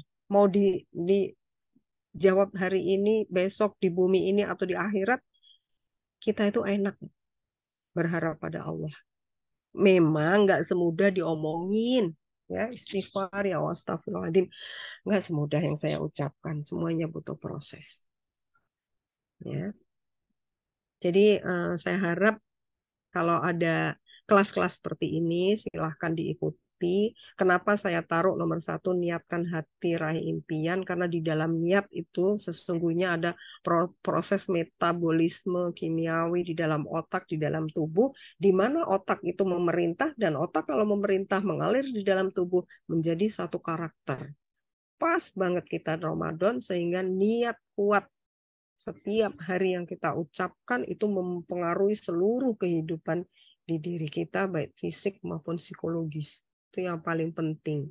Nanti kita uprek apa yang kamu niatkan di Ramadan dulu, dan Ramadan akan datang. Karena itu sangat berpengaruh di karakter, perubahan karaktermu. Itu hanya dari niat Bapak Ibu ya. Itu yang membuat jiwa menjadi jiwa pejuang dan seterusnya, itu sesungguhnya dari situ. Makanya Allah berikan, baru niat aja pahalanya udah dilipat gandakan dan nggak dapat dosa gitu, baru niat gitu ya. Maksudnya kalau udah niat baik itu udah dapat pahala. Sama Allah dikasih langsung pahala. Kalau niat jelek nggak dicatat, dikasih dosa enggak. Tuh, betapa murahnya Allah itu. Maka niatkan setiap hari. Ya, setiap hari dengan niat itu akan mempengaruhi di dalam otak, kata para ahli, itu menjadi sesuatu yang terinstall, terbangun, menjadi satu yang terpatri di dalam diri seseorang. Itu ahli juga bilang begitu gitu loh. Karena Allah udah sampaikan sesungguhnya kan, betapa zolimnya kita gitu, kita percaya sama kata ahli, ternyata Allah dari dulu udah ngomong. Itu astagfirullahaladzim, itu saya juga seperti itu, begitu udah menemukan ilmunya ternyata dikaitkan di Al-Quran ada, ya Allah saya tuh menzolimi firman engkau gitu, adanya istighfar terus gitu. Nanti semuanya akan selesai sendiri. Kalau kita udah selesai dengan diri kita sendiri, pertanyaan ayah bunda di sini selesai semuanya dengan sendirinya itu. Sebegitu dahsyatnya ya kalau kita mampu menghisap diri, muhasabah diri sendiri, itu Allah berikan itu. Ya, kemudian jernih yang saya bilang tadi, dan disitulah makna hidup yang sesungguhnya ditemukan. Nah, ini saya bersamai selama bulan Ramadan ya teman-teman ya, di pelatihan ini di Google Classroom. Dan kedamaian ini yang menguatkan self love, ya. Cinta kepada diri sendiri, otomatis nanti kita cinta kepada keluarga, itu akan terpenuhi. Masya Allah, alhamdulillah, terima kasih Mas Andi. Materi saya rupanya sudah selesai, dan mari kita buka selanjutnya apa lagi. Silakan Mas Andi, alhamdulillah. Sambil minum yuk. apa yang dirasakan boleh ditulis teman-teman, karena ini malam ketiga, ini malam terakhir. Nanti apa yang teman-teman dapatkan silahkan ditulis. Oke, siap. Teman-teman, terima kasih sebelumnya Bunda Erlik sudah menyampaikan materinya yang luar biasa. Mungkin kita buka sesi penanya ya. Dua orang dulu nih yang bisa ingin langsung ya bicara dengan Bunda Erlik mungkin tentang bagaimana penanganan menangani cara menangani atau menghadapi pasangan yang eh, apa tadi ya emosional dan lain sebagainya atau bikin kesel gitu ya, yang sehingga kemudian tidak berdampak kepada penyakit ke diri sendiri gitu kan, gitu supaya nggak punya dampak ke situ nih. Misalnya tadi ya, misalnya eh, gimana ya, contoh lah saya misalnya gitu Bunda ya, saya tanya Bun gimana ya, istri saya nih kadang tuh bikin kesel sampai saya bilang nih kalau nanti suaminya sakit nih baru kamu nyesel. Kan kadang suka gitu tuh ya. Istri juga mungkin begitu tuh, suka berpikir nih kalau kalau aku sakit nih baru nanti dia nyesel aja. Nah itu gimana tuh Bun menghadapi pasangan yang memang bikin kesel? Ya kadang sih sebenarnya sih nggak kesel-kesel amat gitu sebenarnya ya, nggak ngeselin banget gitu, cuma berulang tadi tuh, cuma berulang kita kadang akhirnya jadi kebawa emosi, kita akhirnya kebawa perasaan, dalam hati berucap demikian, mungkin itu kayak jadi doa gitu ya Bun ya, dan itu berbahaya kan ya Bun. Nah itu gimana tuh Bun Derlik? Iya, betul sekali. Jadi sebetulnya apa yang ada di diri kita ketika kita marah, itu marah entah karena kecewa, karena kesel, karena menghadapi situasi yang menghimpit, walaupun itu kecil, yang saya bilang di sesi pertama kalau nggak salah itu ya, seperti api dalam sekam. Masalah-masalah yang kecil-kecil itu kita abaikan, seolah-olah masalah kecil udah selesai, diabaikan, nggak ada pengaruhnya gitu. Tetapi yang kecil-kecil itulah sebetulnya justru yang berbahaya. Jadi hati-hati Bapak Ibu semuanya, kalau ada masalah kecil hanya salah komunikasi, salah pengertian, salah tadi mengharapkan suami akan memberikan perhatian, ternyata cuek misalnya gitu. Nah itu sebetulnya masalah yang harus diomongin. Biasanya saya dulu begitu dapat ilmu ini saya praktekkan gitu. Kalau papa ngomongnya kayak gitu, itu perasaanku jadi tersakiti, aku jadi nggak nyaman, aku jadi sedih gitu. Terus reaksinya ternyata luar biasa. Jadi kadang-kadang bapak-bapak itu nggak sadar ngomong itu otomatis menyakiti, dan dia nggak sadar juga bahwa itu menyakiti. Oh gitu ya. Oh jadi kalau aku ngomong kayak gini tuh eh, jadi eh, perempuan itu nggak enak ya, nggak nyaman ya. Oh, kadang-kadang kata-kata kita yang tadinya mau coba membuka komunikasi ternyata malah menyakiti. Misalnya ketemu temennya yang perempuan terus dia mau, wah kamu kok kelihatan lebih ini subur, atau kayaknya berat badannya naik ya, wah itu udah harga mati kalau udah dibilang gitu, marah gitu ya. Jadi emosi-emosi yang ada di dalam diri kita itu sebelum kita keluarkan, coba introspeksi diri dulu. Kenapa saya mengucapkan kata-kata itu pada suamiku atau pada pasangan istriku? Kalau itu terucap berkali-kali, berarti saya lagi ada luka. Kalau saya lagi luka, saya nggak boleh ngomong seperti itu, nanti bisa kejadian beneran. Jadi kata ada dokter ahli syaraf itu bilang kalau sesuatu yang diucapkan minimal 3 kali kepada diri seseorang itu ngalir ngikuti sistem syaraf di dalam tubuh. Bayangkan kalau itu tadi si ibu ke bapak atau bapak ke ibu saking keselnya, coba ini kalau entar sakit ini, sakit itu. Biasanya kejadian beneran. Belum diucapkan aja kadang kejadian. Saking kita keselnya, diomelin misalnya, orang mobil nggak diapa-apain juga, dibilangnya ini. Lebih sayang mobilnya apa istrinya sih? Sebel. Ntar kalau nyenggol sendiri tahu rasa. Pulang-pulang mobilnya penyok. Habis mundur nggak kelihatan ada pohon kena gitu. Bu Sunartin nggak tahu kenapa kok ketawa, ada kejadian kali ya. Jadi hati-hati ya, itu ngalir. Chemistry itu mengalir. Perasaan-perasaan yang saya bilang tadi itu sangat makjleb. Istighfar, istighfar sebanyak-banyaknya. Gini, teman-teman, apapun keadaan pasangan kita yang dihadirkan Allah maupun anak-anak kita yang dihadirkan Allah untuk kita, itu sebetulnya yang pas, yang terbaik untuk kita. Kalau pasangan kita misalnya terlalu banyak nyinyir, nasihat, terlalu keras pendapatnya ini, mungkin kalau nggak ada dia seperti itu, kita udah nggak tahu kemana arah kita, karena nggak ada yang meluruskan. Makanya itu introspeksi diri. Yang kedua, mungkin juga itu sebagai ujian kita supaya apa? Allah itu sayang kita supaya naik makomnya lebih mendekat kepada Allah.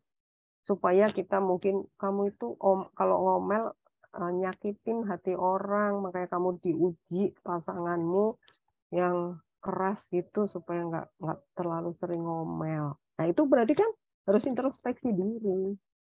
Gitu kira-kira Mas Andi, introspeksi diri itu penting.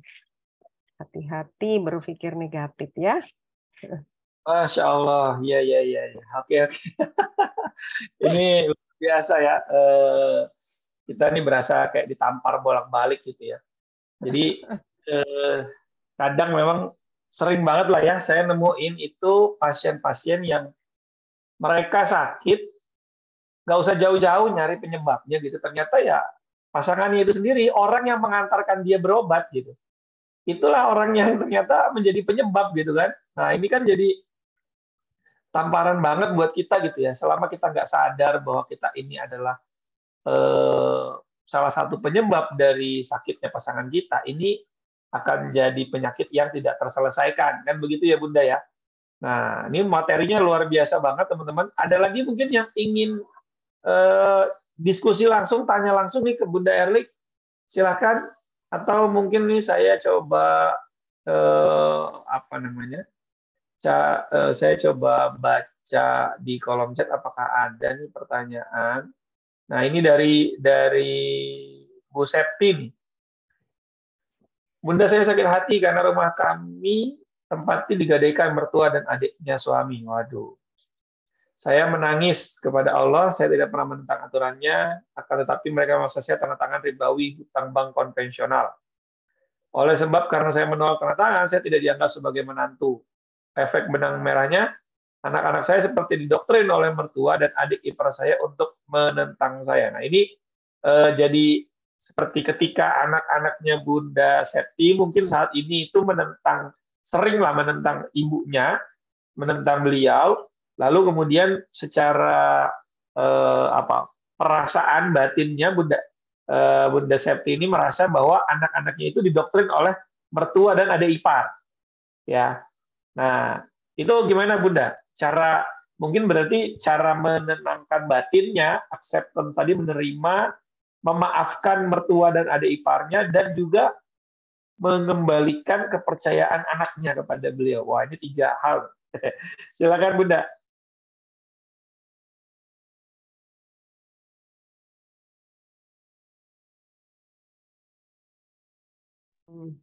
Tiba-tiba lowbat. Terima kasih Ibu Septiana ikut prihatin ya Bu ya. Memang masalah sering berkaitan seperti ini.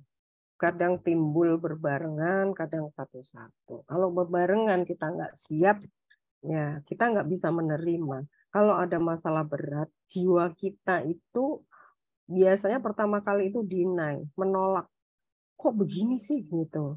Kenapa aku ditakdirkan? Ya Allah, kenapa sih gitu menolak kita? Atau peristiwa berat misalnya ada keluarga yang tiba-tiba meninggal dunia gitu. Jadi butuh proses. Nah, setelah menerima keadaan seperti ini, alhamdulillah Bunda lebih dekat kepada Allah ya. Jadi nangis-nangis sama Allah. Sesuatu yang tidak mungkin kita untuk menolak atau menghindari, dan memang seperti ini keadaannya harus dijalani.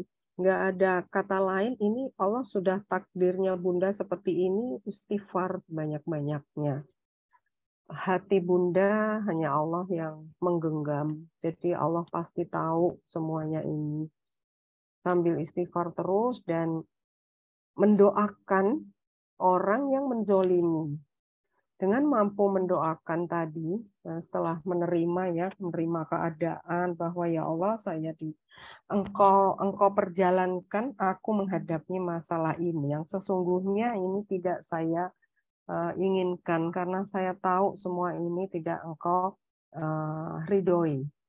Tetapi dengan semua keadaan saya tidak mampu untuk melampaui semuanya, jadi banyak minta untuk berdoa selain untuk diri sendiri, untuk anak-anak dan juga orang tua. Yang kedua, berlakulah seperti apa adanya, menjadi pribadi Bu Septi yang sudah bisa mengenali dirinya sendiri tadi. Pribadi yang sabar, pribadi yang ramah, pribadi yang bisa berempati, pribadi yang anggun, pribadi yang bisa mendengarkan orang lain, dan semua kebaikan yang Bunda miliki. Itu potensi itu digali, empowerment, diberdayakan.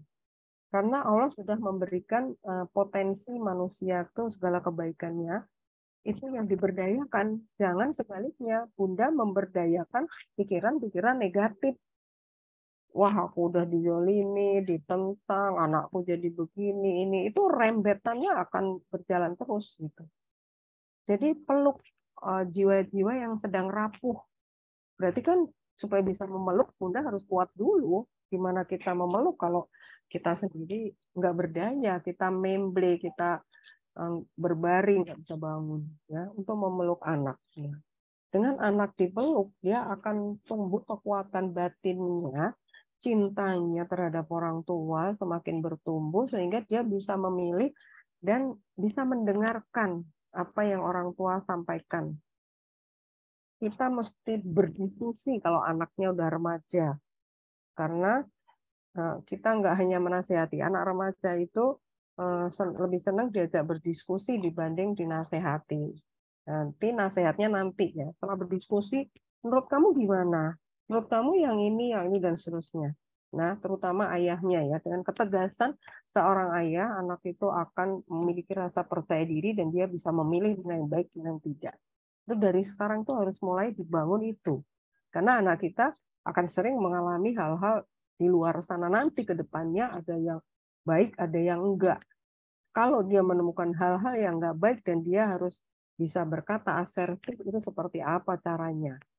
Nah, ini yang apa namanya harusnya dilakukan oleh Bunda.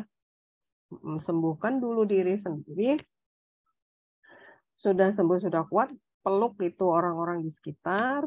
Dan kalau pernyataan Bunda, efek benang merahnya anak saya seperti didoktrin oleh mertua dan adik ipar saya untuk menentang saya. Apakah kalimat ini adalah kalimat yang muncul dari perasaan-perasaan Bunda yang sekarang tertekan, kemudian menjadi seudon ya namanya ya. Karena kita harus bisa membuktikan ini benar-benar didoktrin atau tidak. Kalau nggak ada buktinya, berarti kita menghancurkan diri kita sendiri sesungguhnya. Jadi Bunda Septi harus membangun potensi positif di dirinya tadi. Peluk anaknya, ajak ngobrol. Menurut kamu bagaimana? Kunci dengan ayat dan hadis. Kalau nggak dikunci di situ, ngambang-ngambang susah untuk diluruskan. Karena kalau sudah ada ayat dan hadis, itulah rel yang harus dijalani. Perkara dia nanti sulit, masih belum bisa mengikuti dengan cepat, nah itu proses. Semua butuh proses, Ibu. Semakin berat masalahnya, sebetulnya kesulitan ada di diri kita, dan semakin lama kita akan selesai dengan masalah. Ya, forgiveness terapi untuk diri sendiri, banyak-banyak memaafkan, karena dengan memaafkan jiwa ibu akan lebih damai. Maafkan orang tua dan sering-sering aja silaturahim, biasa aja. Nanti insya Allah akan dibukakan pintu. Insya Allah. Itu ya Mas Andi dan Bunda. Yang seterusnya silahkan. Ya, Masya Allah. Ini biasa ya. Sesuatu yang memang akhirnya jadi pengingat kita gitu. Kadang sama lah misalnya saya menemui, tapi Bunda ini izin, ini sudah 21.42 nih. Mungkin saya tambahkan sedikit ya, nggak apa-apa ya. Nggak Ya, kerasa. nggak apa-apa. Ya sudah. Kadang gini, sama kayak misalnya saya menangani pasien yang nggak ketahuan penyakitnya. Dia di sana sama dokter tuh dicari di lab tuh nggak tahu nih penyakitnya apa. Dia hanya terbaring di kamar sampai kurus kering, nggak bisa makan begitu ya. Lalu keluarganya fokus kepada ini kena santet, ini kena kiriman, ini kena teluh gitu. Nah, sering nggak sih kita ketemu dengan orang-orang yang kayak gitu, teman-teman? Ketika dia tahu penyakitnya apa, udah ini jin, ini kena santet, apalagi mungkin kita seorang pengusaha sukses, misalnya karirnya lagi bagus, lalu kena itu. Nggak pernah kita berpikir ke diri sendiri, kenapa ya? Kok Allah izinin santet itu kena ke saya? Kenapa ya? Kok Allah izinin teluh itu kena ke saya? Jadi kita lebih fokus kepada nyalahin orang, kita lebih fokus kepada nyari siapa yang nyantet kita, siapa yang menteluh kita, siapa yang ngerjain kita, ketimbang kita pikir, kenapa sampai Allah izinin? Kan di Quran Allah bilang bahwa segala yang baik-baik yang menimpa dirimu adalah karenaku, dan segala yang buruk-buruk yang terjadi pada dirimu, baik itu musibah, bencana, dan lain sebagainya, sakit juga begitu, itu karena ulah dirimu sendiri. Tapi kita malah fokus kepada apa? Kepada orang lain gitu kan. Padahal kalau misalnya kita dekat sama Allah, maka hal-hal itu nggak bakal kejadian. Artinya kita sering banget menyalahkan pihak eksternal, mencari-cari pihak eksternal hanya untuk membenarkan bahwa apa yang terjadi kepada diri kita itu karena mereka. Padahal harusnya tidak seperti itu ya Bunda ya. Harusnya ya kita introspeksi diri tadi tuh. Banyakin muhasabah setiap malam, banyakin banyakin nerima, dan banyakin ketemu sama Allah lah, ngaku salah lah. Kalau ngaku salah, insya Allah soleh. Kalau ngaku soleh, itu salah. Gitu ya. Oke, ini terakhir nih dari Bunda Hesti. Bunda, bagaimana menghadapi sikap anak remaja putri SMP? Secara akademik bagus, ketua kelas, tapi di rumah sangat berani dengan orang tua, bahkan menampar dan bahasa kasar kalau emosi. Waduh. Silakan Bunda, ini pertanyaan terakhir ya, teman-teman. Dan nanti kalau ada yang mau ikut kelasnya Bunda Erlik lebih dalam lagi di Progressive Journey ya, di bit.ly/progressive journey, itu nanti bisa langsung daftar, atau udah gabung di grup FGD Healthy Mastery, bisa langsung kontak Bunda Erlik, di sana Bunda Erlik sudah masuk. Silakan Bunda dijawab pertanyaan terakhir. Ya. Sebetulnya pertanyaannya banyak ya. Kadang-kadang aku sedih kalau nggak bisa menjawab semuanya. Dijawab sedikit-sedikit poin-poinnya gitu ya Mas. Boleh ya Mas ya. Bunda Hesti menghadapi sifat anak remaja putri SMP yang akademik bagus, ketua kelas, sikap di rumah ya. Anak-anak remaja pada umumnya memiliki emosi yang sangat tinggi gitu ya. Emosinya suka meledak-ledak. Dan dia kalau antara di rumah dengan di luar rumah berbeda, itu kita mesti melihat di balik itu ada apa. Ada masalah apa, ada kekecewaan apa, sehingga dia di rumah dengan di luar rumah berbeda. Nah, ini butuh proses dialog yang panjang dengan anak remaja. Karena nggak mudah. Kalau anak kecil kita ajak ngobrol, dia dengan jujur dia cerita. Tapi kalau anak remaja, begitu sekali diajak ngomong, dia langsung eh, mikir-mikir, ini ini aman nggak ya kalau gue cerita ini, kalau aku terus terang ntar aku jadi tambah dimarahin apa enggak ya, enaknya gimana ya gitu. Nah itu sangat defense anak remaja. Jadi kita introspeksi diri lagi, Bu. Pertama sekali, saya tuh sampai anak saya udah menikah pun kalau dia berbuat tidak baik pada saya nggak nyalakan dia, saya langsung introspeksi diri. Saya minta maaf, maaf ya Kak, kalau barangkali aku ada kekeliruan dalam ngasuh kamu, sehingga kamu berbuat seperti itu terhadap aku. Ya, dia pasti jadi merasa salah, merasa ini terus minta maaf gitu-gitu ya. Nah, introspeksi diri, kapan ya aku gini-gini. Nah, makanya kita mampu meminta maaf. Nah, untuk anaknya, Bunda Hesti ini kalau bisa dia diajak bicara, siapa yang paling bisa di rumah, ayahnya atau ibunya, kalau atau kakaknya atau adiknya, ada apa kok bisa seperti itu. Biasanya kalau kasar itu ada emosi-emosi tertekan yang belum bisa mengalir. Ini kita nggak tahu emosi apa. Mungkin punya keinginan-keinginan yang belum terpenuhi, belum tersampaikan, dan lain sebagainya, ya. Atau orang tua yang merasa nggak bisa menjadi teman buat dia, ya. Ini Bu Hesti. Kalau Bu Septi, Bismillah, Insya Allah ingin ikutan kelas, mudah-mudahan dimudahkan, dilancarkan. Masya Allah, terima kasih Bunda. Silahkan langsung mendaftar. Barokallah. Nah, Bu Septi bertanya, si kecil pernah jujur ke saya kalau neneknya selalu menjelekkan saya selalu digibah oleh mereka semua. Ini Alhamdulillah, bersyukur dulu karena anak jujur. Akui kejujurannya, apresiasi. Kita suka suka susah mengapresiasi. Termasuk putranya Bunda Hesti. Setiap menemukan perilaku anak yang baik itu diapresiasi. Jadi alhamdulillah, terima kasih Kak, ya kamu udah jujur gitu ya. Putranya Bu Hesti juga, kamu semakin gede makin cantik loh. Misalnya ayahnya ngomong gitu. Itu melindungi anak dari kekerasan seks di luar rumah. Hanya ayahnya ngomong, memberi penghargaan, kata hanya seperti itu. Itu ya, itu pentingnya bagaimana ayah itu harus selalu ngomong dan dekat kepada anak. Jadi Bu Septi kalau anak masih kecil nggak perlu diberikan nasihat panjang lebar tentang ekspektasi apa yang ada di kepala ibu, tapi cukup diajak ngobrol tentang kejujuran.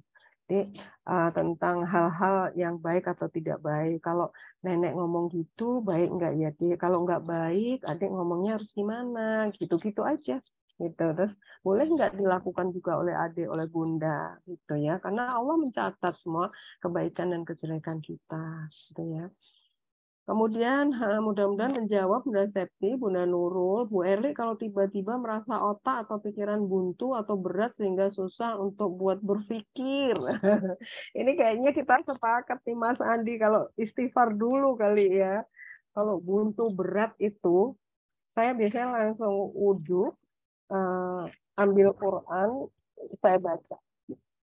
Saya pernah mengalami suatu peristiwa yang berat banget dalam kehidupan saya dan membuat traumatik gitu. Saya lakukan untuk menghilangkan semua beban-beban itu, saya tanamkan keyakinan bahwa Al-Quran itu syifa. Dan ketika saya menghadapi semua masalah yang berat muncul, trauma muncul, saya wudhu baca. Dan setelah baca, saya baca artinya, sebelumnya istighfar dulu, itu pikiran tenang. Minimal pikiran tenang itu bersyukur, Bu. Bayangkan kalau berat terus kayak gini. Jadi kalau ibu-ibu di sini punya masalah, tapi masih bisa ketawa, masih bisa berpikir, masih bisa itu, bersyukur. Untung nggak jebol otak kita gitu ya. Jadi istighfar dulu, introspeksi diri, ada apa, sapa tubuh ibu. Hai pikiran, hai hati, kenapa kamu kok tiba-tiba berat?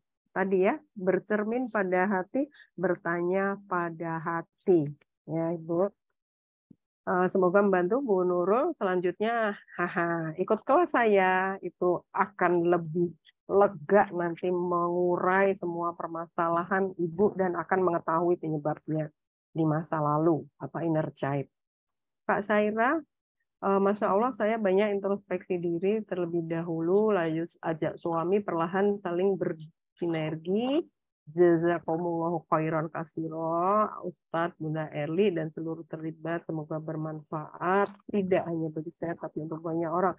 Amin, Allah amin, Allahumma amin. Semoga Allah kabulkan ya Bunda, ya Allah. Kemudian Bunda Yasin, bagaimana cara, ini kakak, ayah apa Bunda ya? Bagaimana cara menangani anak yang susah dikasih nasihat Bunda Erli, banyak dipeluk. Itu aja. Dia butuh perhatian, butuh kasih sayang. Pokoknya semua tingkah laku anak itu sebetulnya ujung-ujungnya butuh perhatian. Nah, jadi kemana aja nih Bunda sama Ayah selama ini? Anak sampai mencari-cari perhatian, sampai bertingkah laku yang enggak mengenakan ya belum. Jangan anak butuh perhatian tuh dengan cara melakukan kegiatan yang jelek, misalnya mukul-mukul, lempar, teriak-teriak, itu hanya butuh perhatian. Begitu dipeluk, kita nggak usah banyak ngomong, dia akan diem. Lama-lama kita dengan teknik itu, kita ajak bicara. Nah, nanti kalau butuh apa-apa, ngomong ya, cara ngomongnya begini. Gitu. Ya, jangan sampai nanti dosisnya tinggi. Jadi anak butuh perhatian dengan cara harus teriak-teriak atau pukul-pukul. Itu menjadi tabiat, menjadi karakter. Karena ya Bunda nggak memperhatikan kalau aku nggak begitu. Jadi nanti sampai gede gitu dia perilakunya. Kayaknya kalau aku nggak teriak, Bunda aku nggak datang. Kayak bayi aja. Bayi itu walaupun diem dipeluk, disayang, diajak ngobrol. Jangan nunggu bayi nangis baru dipeluk, baru nenek, baru diajak ngomong, baru dipuk-puk, disayang-sayang gitu ya. Nanti bayi belajar, oh ternyata minta ASI itu kalau minta susu itu harus teriak-teriak, harus marah-marah dulu. Nah, itu jadi perilakunya nanti anak-anak jadi pemarah. Itu ya. Usaha insya Allah dipraktekkan. Tadi aku ada satu ya. Sebentar. Yang ini nih. Bagaimana mengatasi emosi kesalahan padahal awalnya dari anaknya. Jadi merasa tertekan. Bunda Saira. Mengatasi emosi diri, kesal melihat orang tua, anak lain selalu menyalahkan anak kita. Walaupun awalnya dari anak dia. Asertif ini Bu ya. Harus asertif, Ibu harus berani berbicara. Maaf ya Bu ya, anak saya jadi nggak nyaman kalau seperti ini. Tadi saya lihat harus ada bukti ya Bu ya. Nanti biar, nah ini terus ngobrol sama gurunya atau orang-orang sekitar yang mempunyai bukti ya. Cara menembus kesalahan pada anak, nah ini akibat pengasuhan yang salah pada waktu mereka masih kecil. Ya minta maaf aja Bu.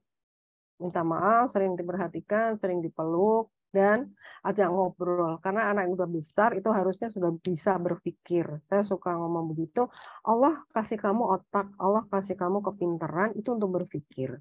Kalau kamu merasa disakiti orang tuamu dulu, Allah bilang memaafkan. Kalau kamu belum bisa memaafkan, kamu introspeksi diri dan minta sama Allah untuk dimudahkan. Gitu. Tapi kalau anak-anak masih kecil,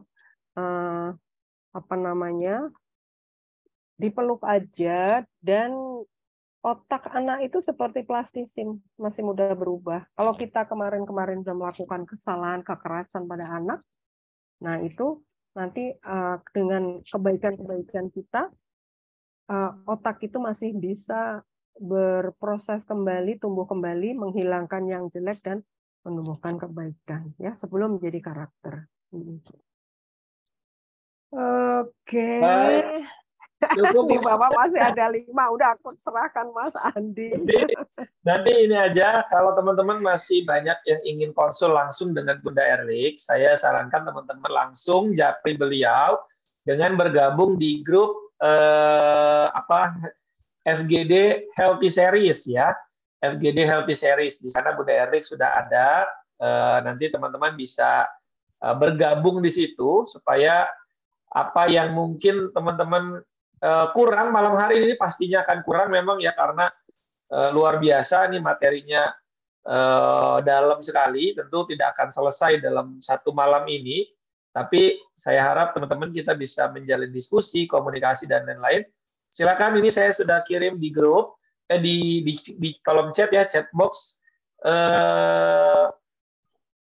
WhatsApp grup untuk Healthy Series. Di sana juga akan banyak informasi-informasi seputar program webinar seperti ini. Sebelum saya tutup, teman-teman, izinkan saya untuk menampilkan video dulu, ya, informasi yang mungkin ini bermanfaat buat teman-teman semua. Selamat menyaksikan.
Oke, baik teman-teman.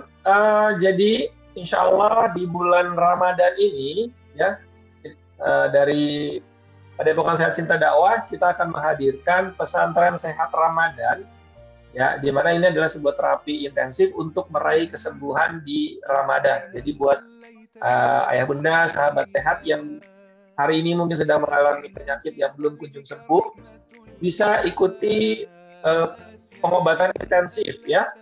Itu 10 hari terapi intensif, 20 kali di treatment fisik pagi dan sore bersama saya langsung, kemudian mendapatkan 30 kali booster herbal, 50 kali kesempatan didoakan oleh ratusan santri secara live, secara langsung, kemudian 50 kali ratusan santri yang menghafal Quran, ya. Nanti ada saya sebagai terapi fisiknya, dan nanti ada juga pakar spiritual, ya, spiritualnya, dan nanti misalnya ada teman-teman yang membutuhkan terapi parenting, ya, karena mungkin ini juga bermasalah dengan keluarga, nanti saya juga akan mengundang Bunda Erlik untuk bisa hadir, ya, menjadi bagian dari terapis untuk pengobatan Bapak Ibu sahabat sehat yang mengikuti program terapi intensif ini. Kapan acaranya atau kapan program ini dilaksanakan? Tanggal 25 Maret nih, ya, tidak lama lagi, sampai 3 April, selama 10 hari menginap di private guest house Agropark Mapda Islam. Satu guest house ini bisa satu keluarga, ya, maksimal 3 orang, seperti itu. Kemudian registrasi bisa hubungi saya langsung 0812 1266 7798, dan biayanya adalah untuk 2 orang mendaftar pertama 8.490.000, sudah berikut dengan makan, laundry, obat, dan lain sebagainya. Kemudian mendaftar kedua 9.449.000, dan terakhir hanya 5 orang, kuotanya hanya 5 orang, jadi 12.500.000 untuk 1 orang, dan makan untuk 2 orang. Jadi makannya dapat, kalau yang sakit ya 3 kali, ya, tapi kalau yang sehat berarti sahur dan buka puasa, seperti itu, ya. Oke, kemudian yang kedua, ini kita ada program di hari Selasa, teman-teman, ya. Ini kayaknya belum puasa, ya. Itu tanggal 21 Maret jam 16.30 sampai jam 17, saya akan mengadakan webinar untuk review alat Quantum General Check Up Holistic, ya, di mana alat ini dapat mendeteksi kondisi organ tubuh kita secara lengkap, mudah, murah. Nah, nanti buat teman-teman yang mungkin punya keluarga yang sedang lagi di treatment pengobatan ataupun yang ingin menjaga kesehatannya bisa memiliki alat ini, ya, supaya nanti bisa terjaga, terkontrol kesehatannya. Kemudian ini program yang terbaru di Ramadan ya, untuk ikhlas HMA spesial Ramadan. Ikhlas ini berarti eksekutif kelas ya. Yaitu workshop pengobatan penyakit degeneratif Healthy Mastery Academy bersama saya sebagai trainernya dengan 3 materi inti, yaitu terapi diabetes, terapi stroke, dan terapi hipertensi. Jadi 3 penyakit degeneratif. Ini akan kita bahas tuntas. Kapan waktunya teman-teman? Hari Senin, Kamis, dan Sabtu. Tanggal 28, 30 Maret, dan 1 April tahun 2023 ini. Jadi hanya 1 pekan ya, selama 3 hari, 3 kali pertemuan ya, waktunya nanti sore ya, waktunya di sore hari jam jam setengah 4 sampai jam 5 sore. Investasinya berapa teman-teman? Satu materi itu 150.000. Kemudian kalau ambil 3 materi ini langsung 400.000. Tapi kalau teman-teman mau mendaftar pada malam hari ini, khusus bagi teman-teman yang ikut dalam kelas webinar ini, teman-teman cukup membayar 249.000 saja. Tapi malam hari ini ya, gitu. Jadi dapat harga khusus nih, lebih murah lagi, hanya 249.000. Nanti hubungi langsung nomor admin saya di 0812 9449 0700. Nanti live on Zoom dan WhatsApp group. Ada grup khusus ikhlas ya. Salah satu manfaatnya adalah nanti ketika ada program serupa dengan materi yang sama, teman-teman bisa riset secara gratis dengan materi yang sama ya. Jadi tidak perlu biaya lagi untuk mengulang, memurojaah dan lain-lain. Ya seperti itu ya. Monggo silakan teman-teman jika ingin ikut kelas saya atau ikut kelasnya Bunda Erlin, itu sudah bisa langsung daftar. Baik, teman-teman, itu saja materi kita malam hari ini. Saya ingin minta Bunda Erlin closing statement dong sebelum kita tutup.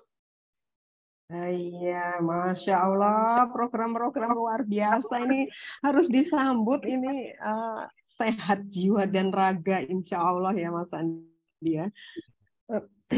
Ya, terima kasih tak terhingga kita panjatkan kepada Allah Subhanahu wa Ta'ala yang telah memberikan kita fasilitas kesehatan, berpikir jernih, hati yang damai, dan kesiapan untuk menyambut Ramadan, insya Allah. Juga kita sampaikan terima kasih ya kepada guru kita, Ustadz Andi, yang memfasilitasi semuanya ini untuk pertemuan kita. Semoga yang sedikit selama 3 kali pertemuan kita sampaikan ini mampu membangun kesadaran diri untuk bermuhasabah. Jangan lewatkan untuk Ramadan di depan kita itu totally muhasabah diri. Itu aja perbanyak istighfar. Karena Allah juga menyampaikan perbanyak istighfar di bulan Ramadan. Nah, itu sudah pas, relate banget, terhubung dengan apa yang kita sampaikan, bahwa memaafkan dulu itu yang kita lakukan, maka kita akan menemukan jiwa-jiwa kita yang lebih mutmainnah, insya Allah, lebih damai, lebih bersinar lagi untuk kedepannya. Dan mari kita doakan guru-guru kita semuanya, semoga diberikan Allah kemudahan dan dilapangkan ilmunya untuk membersamai kita semuanya. Mohon maaf lahir batin ya teman-teman, kalau ada yang bermanfaat silahkan dipakai dan disebarluaskan sebagai jariah teman-teman. Tapi kalau ada yang mengganjal dan menyakitkan hati atas apa yang saya sampaikan, mohon dimaafkan, semoga Allah ampunkan. Keluarga kita adalah tanggung jawab kita di mata Allah maupun di bumi ini. Anak-anak kita dan masa depan kita adalah tanggung jawab orang tuanya. Jika orang tuanya abai atau lalai, maka anak-anak kita akan dididik oleh lingkungannya yang kita tidak pernah tahu lingkungan dia seperti apa. Maka raihlah sekuat tenaga pikiran hati untuk meluruskan langkah hidup keluarga dan keturunan kita. Insya Allah, semoga Allah mudahkan. Amin ya rabbal alamin. Selamat masuki bulan suci Ramadan. Mohon maaf lahir dan batin. Monggo Baik, Mas terima Hasbi. kasih. Bunda Erlik, Masya Allah, teman-teman, tabarakallah. Kita doakan Bunda Erlik senantiasa sehat, keluarga beliau juga sehat, bisa menjalankan ibadah Amin. Ramadan dengan sebaik-baiknya. Dan mudah-mudahan teman-teman semua, sahabat sehat, ayah bunda yang hadir malam hari ini, disampaikan pada Ramadan tahun ini, dan juga bahkan mudah-mudahan Allah izinkan bisa puasa sampai Lebaran di Baitullah. Terima kasih. Saya Amin. Assalamualaikum Amin. warahmatullahi wabarakatuh. Waalaikumsalam warahmatullahi wabarakatuh. Terima kasih Bapak Ibu semua. Amin. Amin ya rabbal alamin. Oke, teman-teman, boleh dong Ya. mic-nya di-kan nih, ya. Kita saling menyapa teman-teman semua.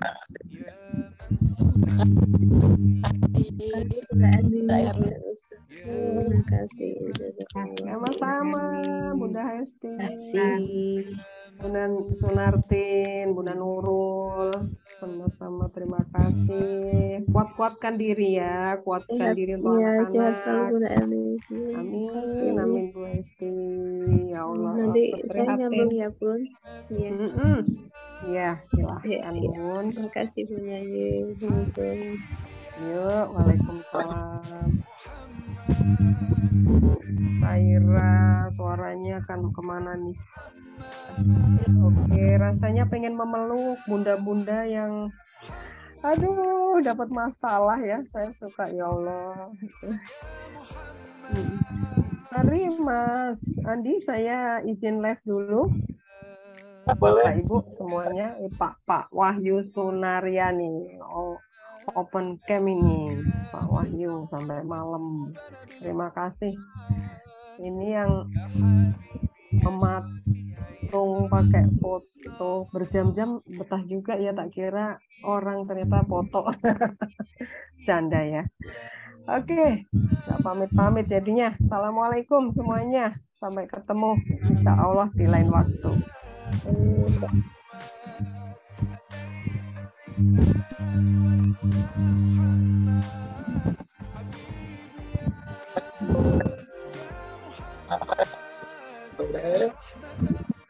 Saya mesti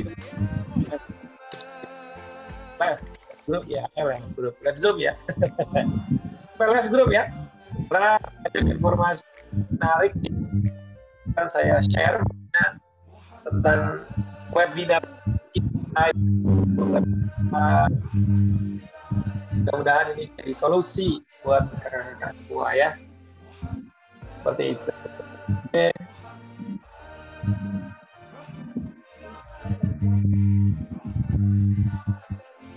Silakan.